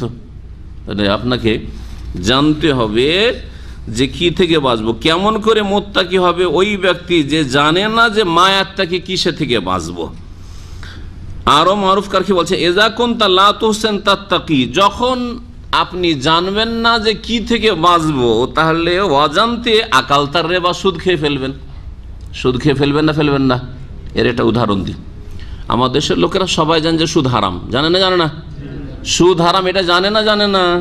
সকল মুসলিম জানে, একেবারে যে অশিক্ষিত মূর্খ মুসলিম সেও জানে, আলিফ বা কিচ্ছু জানে, সেও জানে যে সুদ হারাম। কিন্তু বন্দুকের জমি থেকে ফসল খাওয়া হারাম এটা জানে? 199 জন জানে না, বরং 1999 জন জানে না। কথা ঠিক কিনা? অথচ সেটাও সুদ। এইরকম কত উদাহরণ নেবেন আপনি, কত উদাহরণ নেবেন? আশ্চর্য।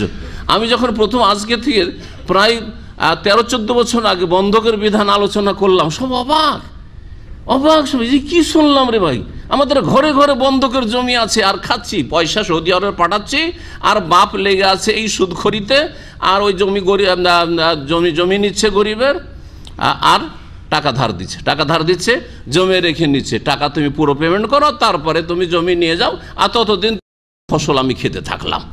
এটা সুদ নয়? নিঃসন্দেহে সুদ, কোনো পার্থক্য নেই। ব্যাংকে আমার টাকা রাখছি, সেই জন্য সুদ দিচ্ছে, ব্যাংকওয়ালা ওটা দিয়ে লাভবান হচ্ছে, সেই জন্য সুদ দিচ্ছে, ঠিক না? সুদি ব্যাংক। ঠিকই তেমনই আপনি কি করলেন? ওকে টাকাটা ধার দিলেন, আর সে যেহেতু আপনার টাকাটা ব্যবহার করছে, সেই জন্য আপনি সেখান থেকে বেনিফিট খেলেন। টাকার বেনিফিট খেলেন না, কিন্তু ফসলের বেনিফিট, ফায়দা খেলেন আপনি। এটা সুদ নয়? একই সুদ, কোনো পার্থক্য নেই। আজকে অনেকে অবাক হয়ে তাকাচ্ছেন, যারা এই আলোচনা শোনেন নাই বা নিয়মিত আসেন নতুন লোক, অবাক হয়ে, আরে কি রে, আমাদের ঘরে ঘরে এখন কত লোক যে আমাকে বলে, এখানে শুধু না, দেশ বিদেশে বিভিন্ন জায়গায় বক্তব্য করলে, যে শেখ আমার বাপ তো এই কাজে লেগে আছে, শেখ আমার গোটা বংশ লেগে আছে এই কাজে, ও যে হারামে লেগে আছে, সুদ খাচ্ছে, জাহান্নামে যাচ্ছে। আল্লাহ পাক এদের বিরুদ্ধে যুদ্ধের ঘোষণা করে রেখেছেন, আল্লাহ সর্বনাশ করবেন যারা সুদখোর তাদের। সুতরাং বন্ধক, যারা বন্ধকের জমি থেকে ফসল খাচ্ছে গরিবের, তাদেরকে আল্লাহ সর্বনাশ করবেন। ফাযানু বিহারবি মিনাল্লাহি ওয়া রাসূল, আল্লাহ এবং রাসূলের পক্ষ থেকে যুদ্ধের ঘোষণা রয়েছে এদের বিরুদ্ধে। ভালো করে শুনে রাখেন।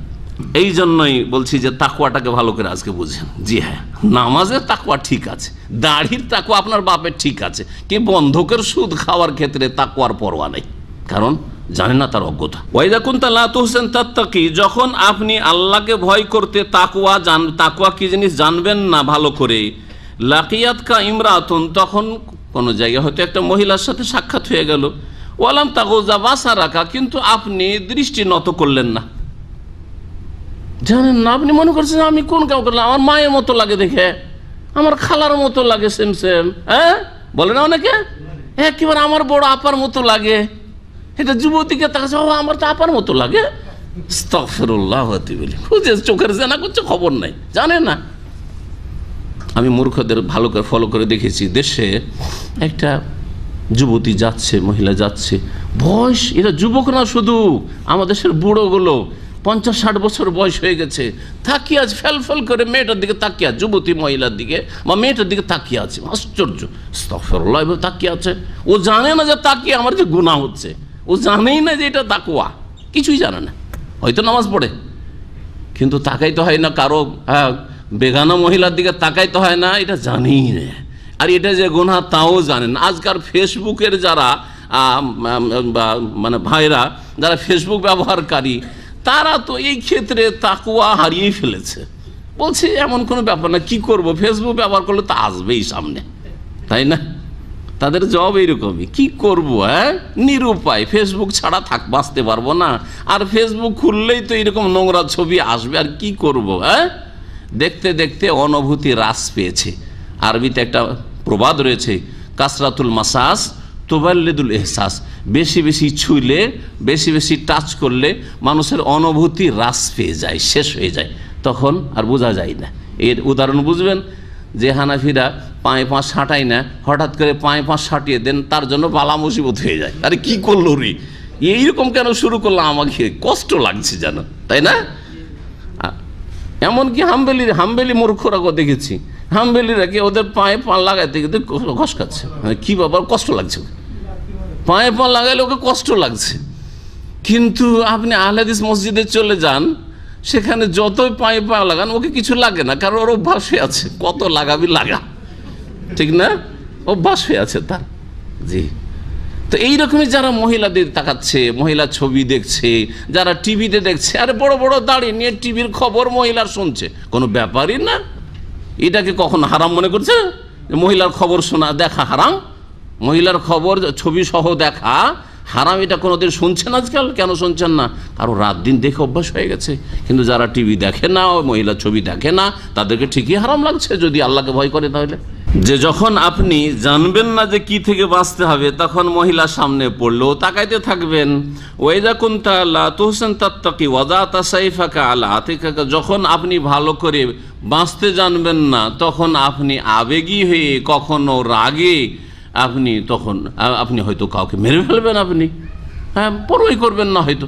কিন্তু যখন আপনি ভালো করে জানবেন যে শিরকের পরে সবচাইতে বড় গুনাহ হচ্ছে খুন করা, সুতরাং এমন কোনো পরিস্থিতি আসতেই দেব না, আমার জমি জায়গা চলে যাক, আমার ভিটে মাটি চলে যাক, আমার টাকা পয়সা বেইমানি করে নিক, কিন্তু আমি কাউকে খুন করতে যাব না।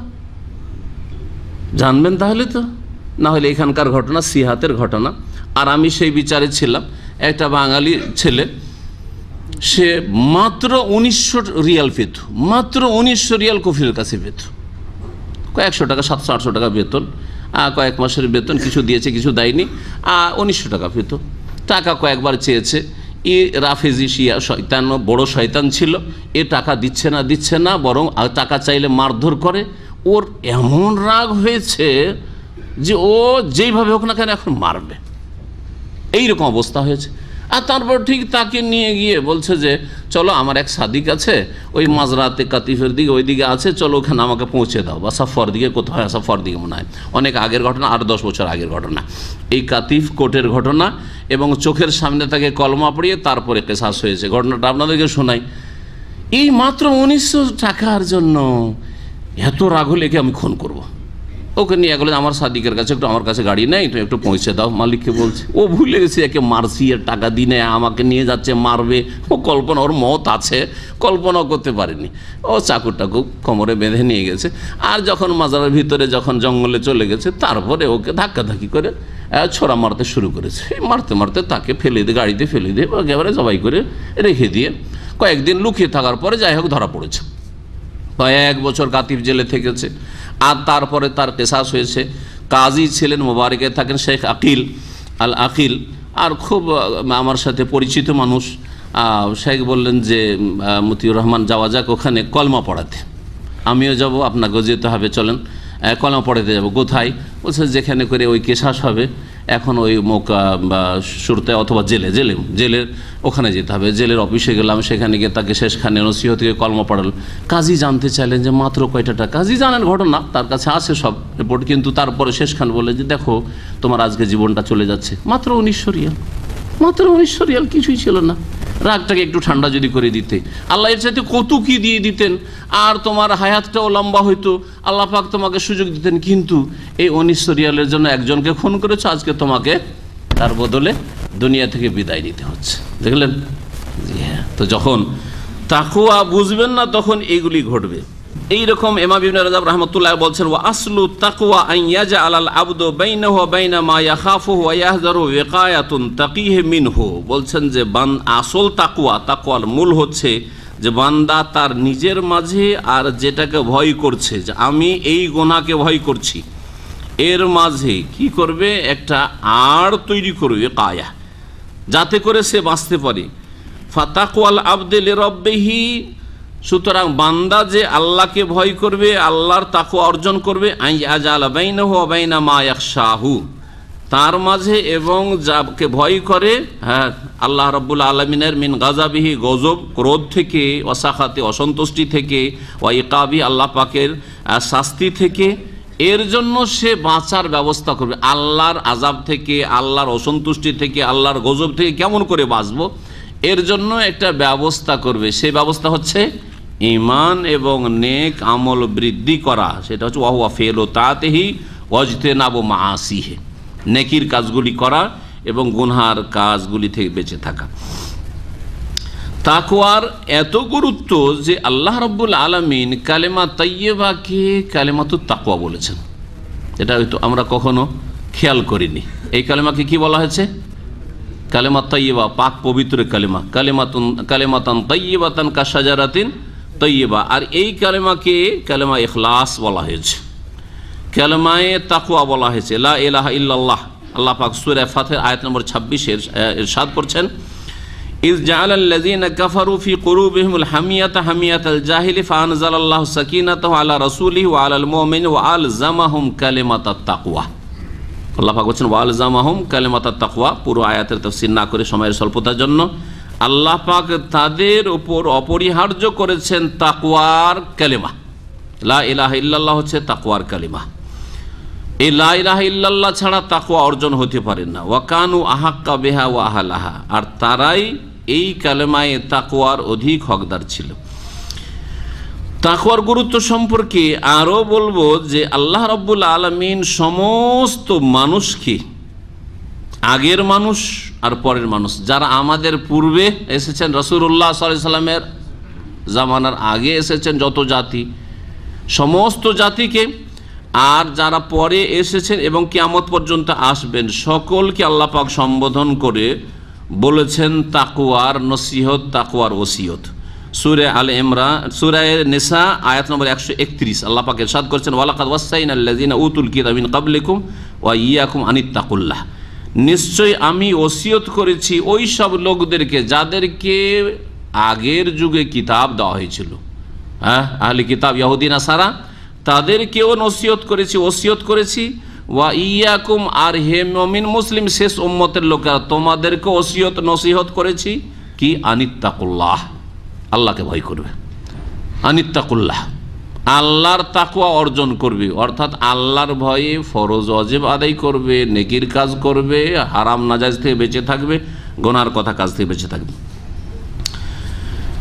আরও আল্লাহ রাব্বুল আলামিন কোরআনে কারিমে তাকওয়ার কথা বলেছেন, ইয়া আইয়ুহান নাস, সমস্ত মানুষকে সম্বোধন করে বলেছেন ইয়া আইয়ুহান নাস। সূরা নিসা আয়াত নম্বর 1, প্রথম আয়াত সূরা নিসার। খুতবাতুল হাজাতে যে আয়াতগুলি পড়া হয় সেগুলিতে তাকওয়া রয়েছে, তার মধ্যে একটি আয়াত, ইত্তাকু রাব্বাকুম, তোমাদের রবকে ভয় করো। সমস্ত মানুষকে, শুধু মুসলিমকে নয়, মুমিনকে নয়। ইত্তাকু রাব্বাকুম আল্লাযী খালাকাকুম মিন নাফসিন ওয়াহিদা, যিনি তোমাদেরকে এক ব্যক্তি হতে সৃষ্টি করেছেন। ওয়া খালাকা মিনহা যাওজাহা, তার থেকে তার স্ত্রী সৃষ্টি করেছেন। ওয়া বাসসা মিনহুমা রিজালান কাসীরা ওয়া নিসা, আর তার থেকে বহু পুরুষ এবং নারীকে আল্লাহ পাক ছড়িয়ে দিয়েছেন, ছিটিয়ে দিয়েছেন পৃথিবীতে। এইভাবে আল্লাহ রাব্বুল আলামিন ইয়া ইবাদি ফাত্তাকুন সূরা জুমার আয়াত নম্বর 16 বলছে, হে আমার বান্দারা তোমরা আমাকে ভয় করো। আল্লাহ রাব্বুল আলামিন সমস্ত মানুষকে সম্বোধন আলো বলছে, ওয়া ইন্না হাযি উম্মাতুকুম উম্মাতান ওয়াহিদা, এই জাতি হচ্ছে একটি জাতি, মানব জাতি এক জাতি ছিল। আর তারপরে মানব জাতি যখন শিরক কুফরিতে লিপ্ত হইল তখন দুই জাতিতে পরিণত হইল, কাফের মুশরিক আর মুমিন। মুমিন এক উম্মত, এই উম্মত হচ্ছে এক উম্মত। ওয়া আনা রাব্বুকুম ফাত্তাকুন, সুতরাং তোমরা আমাকে ভয় করো। তাকওয়ার গুরুত্ব সম্পর্কে আরো বলা যেতে পারে 3 নম্বরে যে আল্লাহ পাক নবীগণকেও নসিহত করেছেন তাকওয়ার জন্য, নবীদেরকেও ওসিয়ত উপদেশ দিয়েছেন। মহান আল্লাহ বলছেন, ইজ ক্বালা লাহুম আখুহুম নূহুন, নবীরা জাতিকে ওসিয়ত করেছেন, নবীকে আল্লাহ নসিহত করেছেন, তার কথা আগে উল্লেখিত হইল। এবং নবীগণ জাতিকে তাকওয়ার নসিহত ওসিয়ত করেছেন। নূহ আলাইহিস সালাম বলতেন, আলা তাত্তাকুন, তোমরা কি আল্লাহকে ভয় করবে না।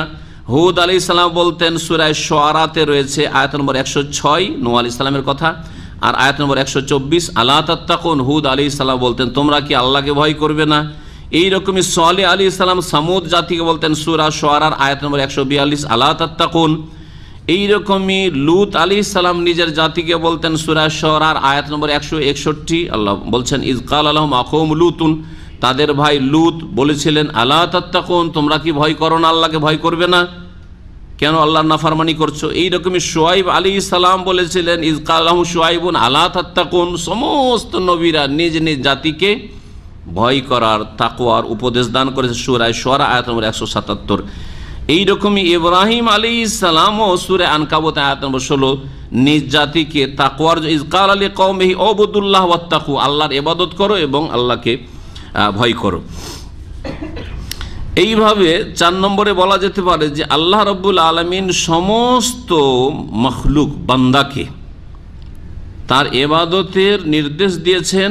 এই ইবাদতের মাধ্যমে তাকওয়া অর্জন হবে, ইবাদত করলে তাকওয়া হাসিল হয়।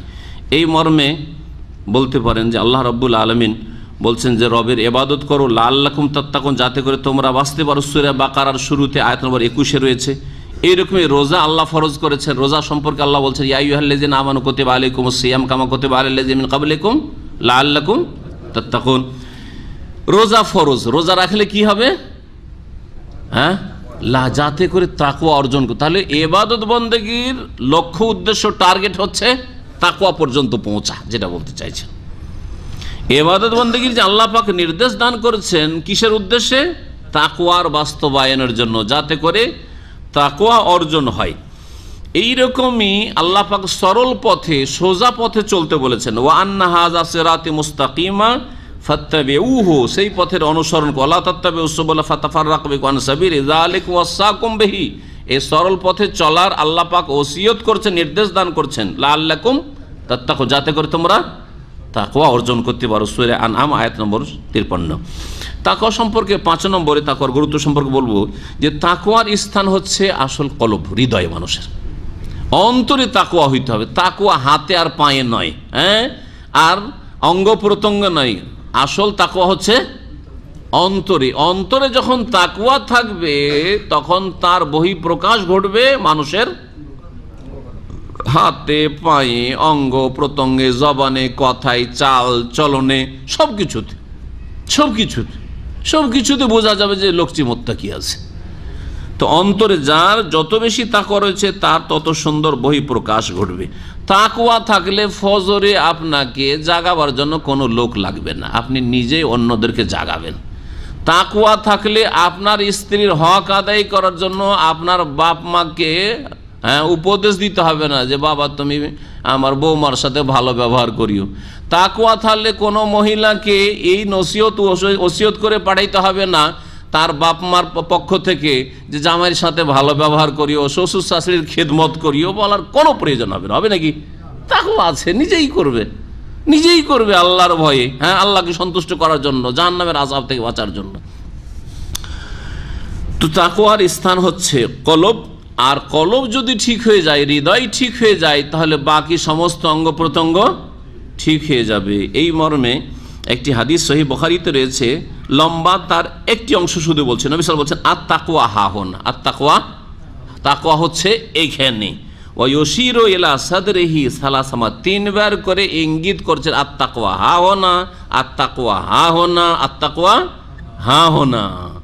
এই হৃদয়ে রয়েছে। আর হৃদয় সম্পর্কে আরেকটি হাদিস রয়েছে, আলা ইন্না ফিল জাসাদে মুদগা, শুনে রাখো দেহে শরীরে একটি গোস্তের পিণ্ড আছে, টুকরো আছে। এজা সালোহাত, সেটা যদি ঠিক থাকে, সুস্থ থাকে, সালোহাল জাসাদ কুল্লু, তাহলে গোটা দেহটা সুস্থ থাকবে, ঠিকঠাক থাকবে। ওয়াইজা ফাসাদাত, আর ওই টুকরোটি গোস্তের পিণ্ডটি যদি নষ্ট হয়ে যায়, পচে সরে যায়, তাহলে ফাসাদাল জাসাদ কুল্লু, গোটা শরীরটাই সরে পচে যাবে। আল্লাহ ওয়াহিয়াল কালব, আর সেটা হচ্ছে মানুষের হৃদয়, কলব। তাকওয়া সম্পর্কে শেষ কথা বলে শেষ করে, সেটা হচ্ছে তাকওয়া এমন একটি ইসলামের গুরুত্বপূর্ণ বিষয় যে তাকওয়া দিয়ে আল্লাহ পাক শুরু করেছেন আর তাকওয়া দিয়ে শেষ করেছেন। কোরআনে কারীমের সর্বশেষ আয়াত যা নাজেল হয়েছে তা হচ্ছে তাকওয়া সম্পর্কে। আর কোরআনের শুরু বললাম যে সূরা বাকারার 2য় আয়াতই হচ্ছে আলিফ লাম মিমের পরে যালিকাল কিতাবু লা রাইবা ফিহি হুদাল লিল মুত্তাকিন। আর নাজেল হওয়ার দিক থেকে সব শেষে যে আয়াতটি নাজেল হয়েছে আজকে শোনাই আপনাদেরকে, সেটি হচ্ছে সূরা বাকারার আয়াত নম্বর 281। মহান আল্লাহ ইরশাদ করছেন, ওয়াত্তাকু ইয়াওমান তুরজাউনা ফিহি ইলাল্লাহ, সেই দিনকে তোমরা ভয় করো, সেই দিনের আযাব থেকে বাঁচো, সেই দিনের ভয়াবহতাকে ভয় করো। তুরজাউনা ফিহি ইলাল্লাহ, যেই দিন আল্লাহর কাছে তোমাদেরকে ফিরিয়ে নিয়ে আসা হবে। সুম্মা তুওয়াফা কুল্লু নাফসিন মা কাসাবাত, অতঃপর পূর্ণ মাত্রায় বদলা দেওয়া হবে যা কিছু করেছে প্রত্যেক ব্যক্তিকে। ওয়াহুম লা ইউজলামুন, আর কোন রকমের জুলম অত্যাচার করা হবে না। প্রখ্যাত তাবেঈ ইমাম ইবনে জুরাইজ রাহমাতুল্লাহ আলাইহি বলছেন, ইন্নামা আশা বাদা সাবা লায়ালিন, এই আয়াত নাজিল হওয়ার পরে মাত্র 7 দিন রাসূলুল্লাহ সাল্লাল্লাহু আলাইহি সাল্লাম হায়াতে ছিলেন, বেঁচে ছিলেন। 7 দিন পরে ইন্তেকাল হয়।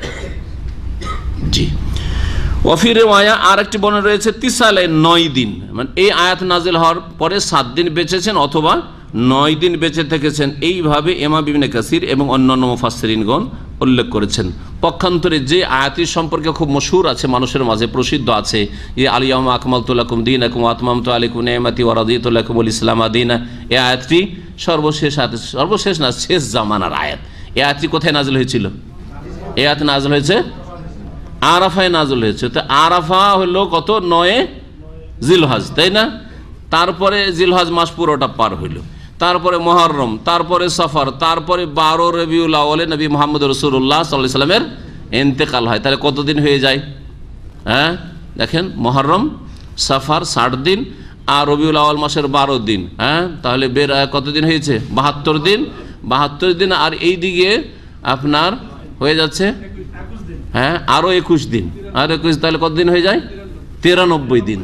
তাহলে আল ইয়াউমা আকমালতু লাকুম, নবী সাল্লাল্লাহু আলাইহি সাল্লামের ইন্তেকালের 93 দিন আগে নাজিল হয়েছে। পক্ষান্তরে এই আয়াত নাজিল হয়েছে নবী সাল্লাল্লাহু আলাইহি সাল্লামের ওপর সবশেষ আয়াত, কারণ তার ইন্তেকালের 7 দিন আগে শেষ হয়ে গেছে, কোরআনে কারীমের শেষ আয়াত নাজিল হয়ে গেছে। সেটা হচ্ছে ওয়াত্তাকু ইয়াওমান, তাকওয়া সম্পর্কে। আল্লাহ পাক রব্বুল আলামিন যেন আমাদেরকে জীবনের প্রতিটি ক্ষেত্রে তাকওয়া অর্জনের তৌফিক দান করেন। আল্লাহ রাব্বুল আমাদের সমস্ত অতীতের গুনাহ খাতা যেন মাফ করে দেন। আল্লাহ পাক রব্বুল আমাদের রুজিতে যেন বরকত দান করেন, আমাদের বালা মুসিবত থেকে যেন হেফাজতে রাখেন। আল্লাহ পাক আমাদেরকে দুনিয়া এবং আখিরাতের সার্বিক কল্যাণ দান করেন। আল্লাহ পাক রব্বুল জাহান্নামের আযাব থেকে আমাদেরকে হেফাজতে রাখেন, জাহান্নামের রাস্তা থেকে আল্লাহ পাক বাঁচিয়ে রাখেন। আল্লাহ পাক আমাদের জান্নাতুল ফিরদৌস সকলকে দান করেন। রব্বানা আতিনা ফিদ দুনিয়া হাসানা ওয়া ফিল আখিরাতি হাসানা ওয়া কিনা আযাবান নার। সুবহান রাব্বিকা রাব্বিল ইজ্জাতি আম্মা ইয়াসিফুন ওয়া সালামু আলাল মুরসালিন আলহামদুলিল্লাহি রাব্বিল আলামিন। একবার জিজ্ঞাসা করেছেন, ওস্তাদ ফতোয়া দেওয়ার জন্য কোরআনের কিছু আয়াত মুখস্থ থাকাই কি যথেষ্ট? না, মোটেই না। কোরআনের কিছু আয়াত শুধু মুখস্থ আছে, ফতোয়া দেবেন, তো ফতোয়া কি কোরআনে কারিমে সবগুলি আছে? হ্যাঁ, বরং অল্প কিছু আছে, বাকি অধিকাংশই তো হাদিসে আছে। আর হাদিস আরবি তো বুঝেন না, মুখস্থ আছে আর আরবিও বুঝেন না, তো কী করে ফতোয়া দিবেন? ফতোয়া দেওয়ার জন্য কোরআনে কারিমের আয়াতও মুখস্থ থাকতে হবে, রসুলের হাদিসও জানা থাকতে হবে, মুখস্থ থাকতে হবে, এবং অর্থও জানা থাকতে হবে। তার সাথে সাথে হাদিস সহি না জয়ীফ, দুর্বল না জাল, তাও জানা থাকতে হবে। নাসেখ না মানসুখ হাদিস, তাও জানা থাকতে হবে। এইরকমই কিছু নীতিমালা রয়েছে, কায়দা কানুন, যেগুলো উসুল হাদিস, উসুলে ফিকহ, সেগুলিও জানা থাকতে হবে। তারপরে একজন দক্ষ মানুষই ফতোয়া দিতে পারে। আজকাল বড় ফিতনা হয়ে গেছে হোয়াটসঅ্যাপ আর ফেসবুক, আর এই হোয়াটসঅ্যাপ, ফেসবুক আর নেটের মুফতি বড় ফিতনা হয়ে গেছে। আল্লাহ পাক এসব অনিষ্ট থেকে আমাদেরকে রক্ষা করেন। ফতোয়া দিতে আমাদেরকে ভয় লাগে, যারা 30-40 বছর লেখাপড়া করেছে এখনো পড়ে যাচ্ছি, আর যারা 3 হরফও জানেন তারা ফতোয়া দিচ্ছেন। কেন? আল্লাহ পাক ভালো জানে। এই তাকওয়া নেই, সেই জন্য তাকওয়ারই আলোচনা শুনেন। আল্লাহকে ভয় করে না যে এই ফতোয়া দিয়ে মানুষকে গুমরা করলে যে জাহান্নামে যেতে হবে, আগে আগে জাহান্নামে যেতে হবে, আর পিছনে পেছনে যারা ফতোয়া নিয়েছে আর গুমরা হয়েছে পিছনে পিছনে যাবে। বলছে আল্লাহ আমাদেরকে তো জাহান্নামে দিবে আমরা পাপ করার কারণে, কিন্তু এর ফতোয়াতে আমরা গেছি, তো আগে আগে যেতে হবে জাহান্নামে। এত সহজ নয়। যে ফতোয়ার আদব কায়দা সম্পর্কে একটা বিস্তারিত আলোচনা কয়েক বছর আগে করেছিলাম, প্রায় 2-2.5 বছর আগে। সেই আলোচনাটি শুনে নেওয়া যথেষ্ট মুফতি সাহেবদের জন্য। যারা যত বেশি ফতোয়া দিতে সাহস রাখে তত বেশি জাহান্নামে যেতে সাহসী। আজরাউকুম আলাল ফুতিয়া আজরাউকুম আলান্নার, বুঝছেন? আজরাউকুম আলাল ফুতিয়া, যারা ফতোয়া দিতে দুঃসাহসিকতা দেখায় যে আমি ফতোয়া দিতে পারি খুব, সে তত বেশি জাহান্নামে যেতে দুঃসাহসিকতা দেখালো। ভালো করে মনে রাখবেন। অল্প কিছু জ্ঞান পেয়ে অহংকার বা রিয়া প্রদর্শন করা সম্বন্ধে, হ্যাঁ স্বাভাবিক। এটা যার অল্প জ্ঞান আছে তার মধ্যে বেশি অহংকার আসবে, হ্যাঁ, কারণ অল্প পানির মাছ বেশি ফুটুং ফুটুং করে বা চুটুং পুটুং করে, আমাদের সমাজের দেশে বলে চুটুং পুটুং করা। হ্যাঁ, অল্প পানির মাছ, ছোট ছোট যে মাছগুলি আছে, ছোট মাছ বেশি লাফায়, তাই না? বড় মাছ কোনদিন লাফাইতে দেখেছেন? যে 5 কিলো 10 কিলোর মাছ বেশি লাফাচ্ছে দেখা যায় না, কিন্তু ছোট ছোট মাছগুলি ভাসিয়ে লাফায় করে। ইন্নাল্লাহ ইয়ামুরুকুম আন তুআদ্দুল আমানাতি ইলা আহলিহা, এ দ্বারা কি সৎ ব্যক্তিকে ভোট দেওয়া সাব্যস্ত হয়। আমানত মানে ভোট, এটা কে বুঝাইলো? হ্যাঁ, আরে ভোট গণতন্ত্র, গণতন্ত্র কুফরি মতবাদ। জাহান্নামী জান্নাতি সমান। আল্লাহ বলছে লা ইয়াস্তাউই আসহাবুন নারি, আল্লাহ বলছে লা ইয়াস্তাউই, বরাবর সমান হতে পারে জাহান্নামী আর জান্নাতি। আর গণতন্ত্র বলছে, ভোট কি বলছে? যে জান্নাতি জাহান্নামী সমান, বলে না? দুপুরে তো বলছিলাম আমার ভোট আর ওই ছোট ছেলেটার ভোট, যদি ওর ভোটার লিস্টে নাম উঠে যায় সমান, তাই না? এ তো মুসলিম মাশাআল্লাহ, বরং আমার চেয়ে তো নেক হইতে পারে, আর ইনশাআল্লাহ নেক। তো কিন্তু ধরেন একটা কাফের, একটা নাস্তিক, হ্যাঁ, আল্লাহর দুশ্মন আর আল্লাহর দোস্ত, দুজনে সমান কিনা? তাহলে জান্নাতি জাহান্নামী সমান, তাই না? সমান কিনা? জি হ্যাঁ। এই দাড়ি আর কালমার্সের দাড়ি সমান ভোটে। এই দাড়ি, মুসলিমের দাড়ি আর কালমার্সের দাড়ি সমান। এটা মানবেন আপনি? না এটা কুফরি, কুফরি কথা, কুফরি কথা। জি, এই জন্য গণতন্ত্র কুফরি মতবাদ। গণতন্ত্রে কোনো মতে অংশ নেওয়া যাওয়া জায়েজ নয়। আর গণতন্ত্রকে কেউ যদি ইসলামী গণতন্ত্র বলে তাহলে বলতে হবে যে ইসলামী ব্যভিচার, আর ইসলামী বেশ্যাখানা, আর ইসলামী মদখানা, তারপরে এইরকম যতগুলি ইসলামী জুয়া, এইরকম করতে হবে, ভাগ করতে হবে সবগুলি। জি, ইসলামী বেদাত, ইসলামী শিরিক, ইসলামী শিরিক ঠিকই, কবর মাজার পূজা ইসলামী শিরিক, আর মূর্তি পূজা হচ্ছে হিন্দুদের শিরিক, ঠিক কিনা? হ্যাঁ, তো করেন খুব, কবর পূজা করেন আর করেন, হলো ইসলামী মদ, ইসলামী বেশ্যাখানা করলে দেখ। জি, এবাদতের অর্থ কি? এবাদত নাম রাখা যাবে না, এবাদত নাম রাখা যাবে না, আবেদ নাম রাখা যাবে। শুধু আবেদ, আবার আবেদ আলী না। আবেদ আলী মানে আলীর এবাদতকারী, আলীর এবাদতকারী, আল্লাহর এবাদতকারী, বোঝা গেছে? আবেদুল্লাহ করেন তাহলে ঠিক আছে, আবেদে এলাহি করলে ঠিক আছে, কিন্তু বলবেন যে আবেদ আলী, আবেদ হুসেন, এগুলো শিরকি নাম।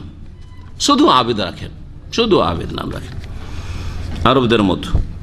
মারিয়া অর্থ কি? মারিয়া নাম রাখা যাবে। মারিয়া নবী করিম সাল্লাল্লাহু আলাইহি সাল্লামের যে কাছে যে মিশরের রাজা উপঢৌকন হিসাবে এক দাসী পাঠিয়েছিল, তার নাম ছিল মারিয়া রাদিয়াল্লাহু তাআলা। তার পেট থেকে ইব্রাহিম রাদিয়াল্লাহু আনহু পয়দা হয়েছিলেন। মারিয়া, বরং মারিয়ামকে অনেকে মারিয়া বলে থাকে, এই জন্য মেরি, ইংরেজিতে মারিয়ামকে কি বলা হয়? মেরি। জি, ওইটাকে অনেকে মারিয়া, খ্রিস্টানরা মারিয়া রাখত। জি, আরব খ্রিস্টানরা মারিয়া রাখত। মানহানি করা, সম্মানহানি করা হারাম, সম্মানহানি করা যে কোনো মুসলিমের হারাম। আর যদি বিশিষ্ট মুসলিম হয় তো আরও বড় পাপ, তখন পাপ বাড়তে থাকবে যে কেমন মুসলিমের মানহানি করলে। একজন সাধারণ মানুষের মানহানি করা তার চাইতে বড়, এটাও কাবিরা গুনাহ। একজন একবারে সাধারণ মানুষ, তার মানহানি করা হচ্ছে কাবিরা গুনাহ। তাহলে একজন আলেমের মানহানি করা, একজন শাসক, একজন রাজার, একজন বাদশার, একজন আমিরের যারা মানহানি করা হারাম। এই জন্য এটা ইসলামী তরিকা নয় যে আপনি কোনো শাসকের মানহানি করলেন, বরং শাসকের সংশোধনের তরিকা এটা নয়। আপনার সংশোধন হবে না যদি এত লোকের সামনে আপনাকে বলি যে আপনার টাকার নিচে কেন কাপড়, হ্যাঁ কি কেমন মুসলিম হয়েছেন, সংশোধন করবেন না কালকে থেকে আমার দুশ্মন হয়ে যাবেন, জীবনে দেখা হলে সালাম দিবেন না, ঠিক না? তা আপনি যদি এইরকম হন তাহলে একজন দেশের শাসক, একজন মন্ত্রী কি না করতে পারে? তো এটা সংশোধনের তরিকা নাই যে লেকচারে উঠে গেলাম আর বললাম এই মন্ত্রীর মধ্যে এই দোষ আছে, আর এই রাষ্ট্রপতির মধ্যে এই দোষ আছে, আর এই প্রধানমন্ত্রীর মধ্যে এই দোষ আছে, আর এই রাজার মধ্যে এই দোষ আছে। এটা ইসলামের তরিকাই নয়। সালাফে সালেহিন শিখাননি, 4 ইমামও শিখাননি। আবু হানিফা, শাফি, মালিক, আহমদ, তাদের যুগে বড় বড় জালেম শাসকরা ছিল। আব্বাসী খলিফা অধিকাংশ ভোগবিলাসী আর জালেম ছিল। তারা কেউ তাদের বিরুদ্ধে এইরকম সোচ্চার হয়ে কথা বলেনি। এগুলো হচ্ছে পশ্চিমা গুমরাহি, পশ্চিমা গণতন্ত্রের গুমরাহি। এগুলি শাসকদের বিরুদ্ধে সরাসরি কথা বলে, এর মাধ্যমে কোনো ইসলাহ হয় না, গঠনমূলক কাজ হয় না, বরং এর মাধ্যমে ভাঙচুরি হয়। ব্যবসায় কতটুকু লাভ রাখা যায়? যতটুকু লাভ রাখলে মানুষের ওপর জুলম না হয়, শোষণ না হয়, হ্যাঁ, বাকি কোনো পরিমাণ নির্দিষ্ট নেই। যদি দেখা যায় খাদ্যদ্রব্য আর মানুষের কাছে টাকা পয়সার অভাব, আর আপনি চাউলের দাম দেখছেন যে দেশে তো মার্কেটে চাউল পাওয়া যায় না, 10 টাকা 20 টাকার চাউলকে দিলেন 50 টাকা করে, তার হারাম, হারাম। মানুষের রুজিতে পেটে টান দিতে শুরু করেছেন, হারাম তাহলে। জি, কিন্তু যদি দেখা যায় যে অ্যাভেলেবেল আর সব কিছু, আর বিশেষ করে খাদ্যদ্রব্য নয়, খাদ্যদ্রব্য ছাড়া অন্য কিছু যদি হয়, আর সেই ক্ষেত্রে লাভ করছেন আপনি, কত লাভ করছেন, সেই ক্ষেত্রে শরীয়তে এমন কোনো নির্ধারণ করা নাই পরিমাণ যে এতটাই লাভ করতে হবে, 4 আনায় লাভ করতে হবে, বা অর্ধেক লাভ করতে পারবেন, অথবা 2 আনা লাভ করতে হবে, এইরকম কোনো কিছু বাঁধা ধরা নেই। কিন্তু যেটা আপনি নিজের জন্য পছন্দ করবেন সেটা অন্যের জন্য পছন্দ করবেন। আপনি যদি গরিব মানুষ হইতেন আর আপনার কাছে কেউ যদি চাল বিক্রি করতে গিয়ে, ডাল বিক্রি করতে বলে যে তুমি মসুর ডাল কিনবে 100 টাকা কিলো, হ্যাঁ, যেহেতু দেখছেন মসুর ডাল পাওয়া যায় না সেই জন্য, অথচ মার্কেটে ছিল 50 টাকা করে, তাহলে আপনি জুলুম করছেন মানুষের ওপর। জি, তো আপনার বিবেকের ওপর এগুলি ছেড়ে দেওয়া আছে এবং আল্লাহর কাছে হিসাব দিতে হবে। বলতে পারবো না বিকাশে বাধা কি? বাধা যদি থাকে তাহলে বিকাশে যদি এমন কোনো বাধা থাকে যেগুলি ব্যবসাতে বাধা আছে, আমি বিকাশ করিয়ে নেই জানিও না, বলেন তরিকা বলেন বিকাশের কি? এইখান থেকে টাকা পাঠাবেন দেশে, একজন বলেন এইখান থেকে টাকা পাঠাবেন বাংলাদেশে,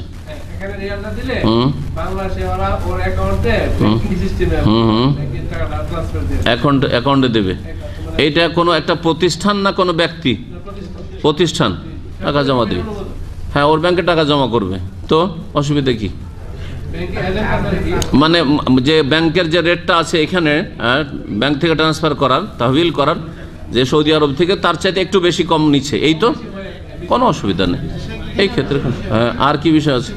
হ্যাঁ, না, হুন্ডির মাধ্যমে হলে জায়েজ নয়। হ্যাঁ, এটা এই জন্য ক্লিয়ার করতে বলছি, তা হুন্ডির ব্যবসা জায়েজ নয়, কারণ হুন্ডির ব্যবসা যেই দেশ থেকে করা হচ্ছে সেই দেশ ক্ষতিগ্রস্ত, যেই দেশে করা হচ্ছে সেই দেশও ক্ষতিগ্রস্ত।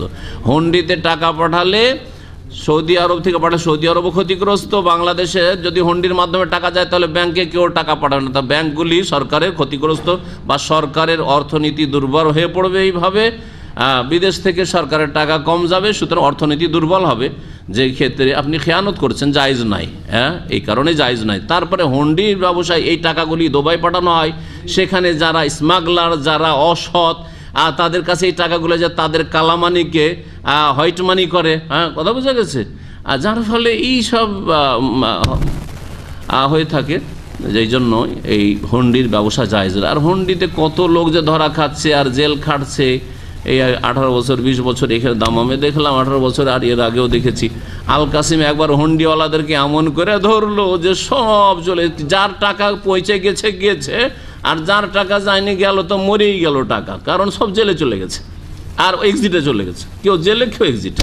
সুতরাং টাকাই পেলেন ওই লোকগুলো, যারা ওই কারেন্ট 2-1 দিনের মধ্যে টাকা পাঠিয়েছিল, ধরার 2-4 দিন আগে তাদের টাকাগুলো বাড়িতে পৌঁছিল না। এখানেও এই 1-2 মাস আগে হুন্ডিতে বেশ কিছু ইন্ডিয়ান আর বাংলাদেশিও ধরা পড়েছে, এই শিকোতে খবর আছে আমার কাছে। আর আজকে থেকে 6-7 বছর আগে ধরা পড়েছিল বেশ কিছু ইন্ডিয়ান মিলিয়ন নিয়ে, আর সেই সামনে বড় কেস হয়েছিল, আমাকে একবার ডেকেছিল তাদের অনুবাদে, আর সেখানে গিয়ে দেখলাম 3 মিলিয়ন নিয়ে ধরা পড়েছে একজন, আর একজন কয়েক মিলিয়ন নিয়ে ধরা পড়েছে। সব টাকা এইভাবে বেঁধে, কোমরে বেঁধে সব দুবাই পাচার করছিল। এগুলো জায়েজ নয়, হারাম এগুলো ব্যবসা, এই ব্যবসা হারাম। আচ্ছা, এক ভাইয়ের স্ত্রী মারা গেছে, ডেলিভারির সময় দোয়া চেয়েছে। মনে রাখবেন যে স্ত্রী যদি ডেলিভারির সময় মারা যায় তাহলে শহীদ। হ্যাঁ, এই অবস্থায় যদি মারা যায় সে হচ্ছে শহীদ ইনশাআল্লাহ যদি নামাজি হয় আর বড় শিরক মুক্ত হয়। আল্লাহ যেন গুনাহ খাতা মাফ করেন, আল্লাহ যেন এই বোনকে জান্নাত নসিব করেন, তার কবর আযাবকে দূর করে দেন, আল্লাহ পাক রব্বুল যেন তার রহম করেন।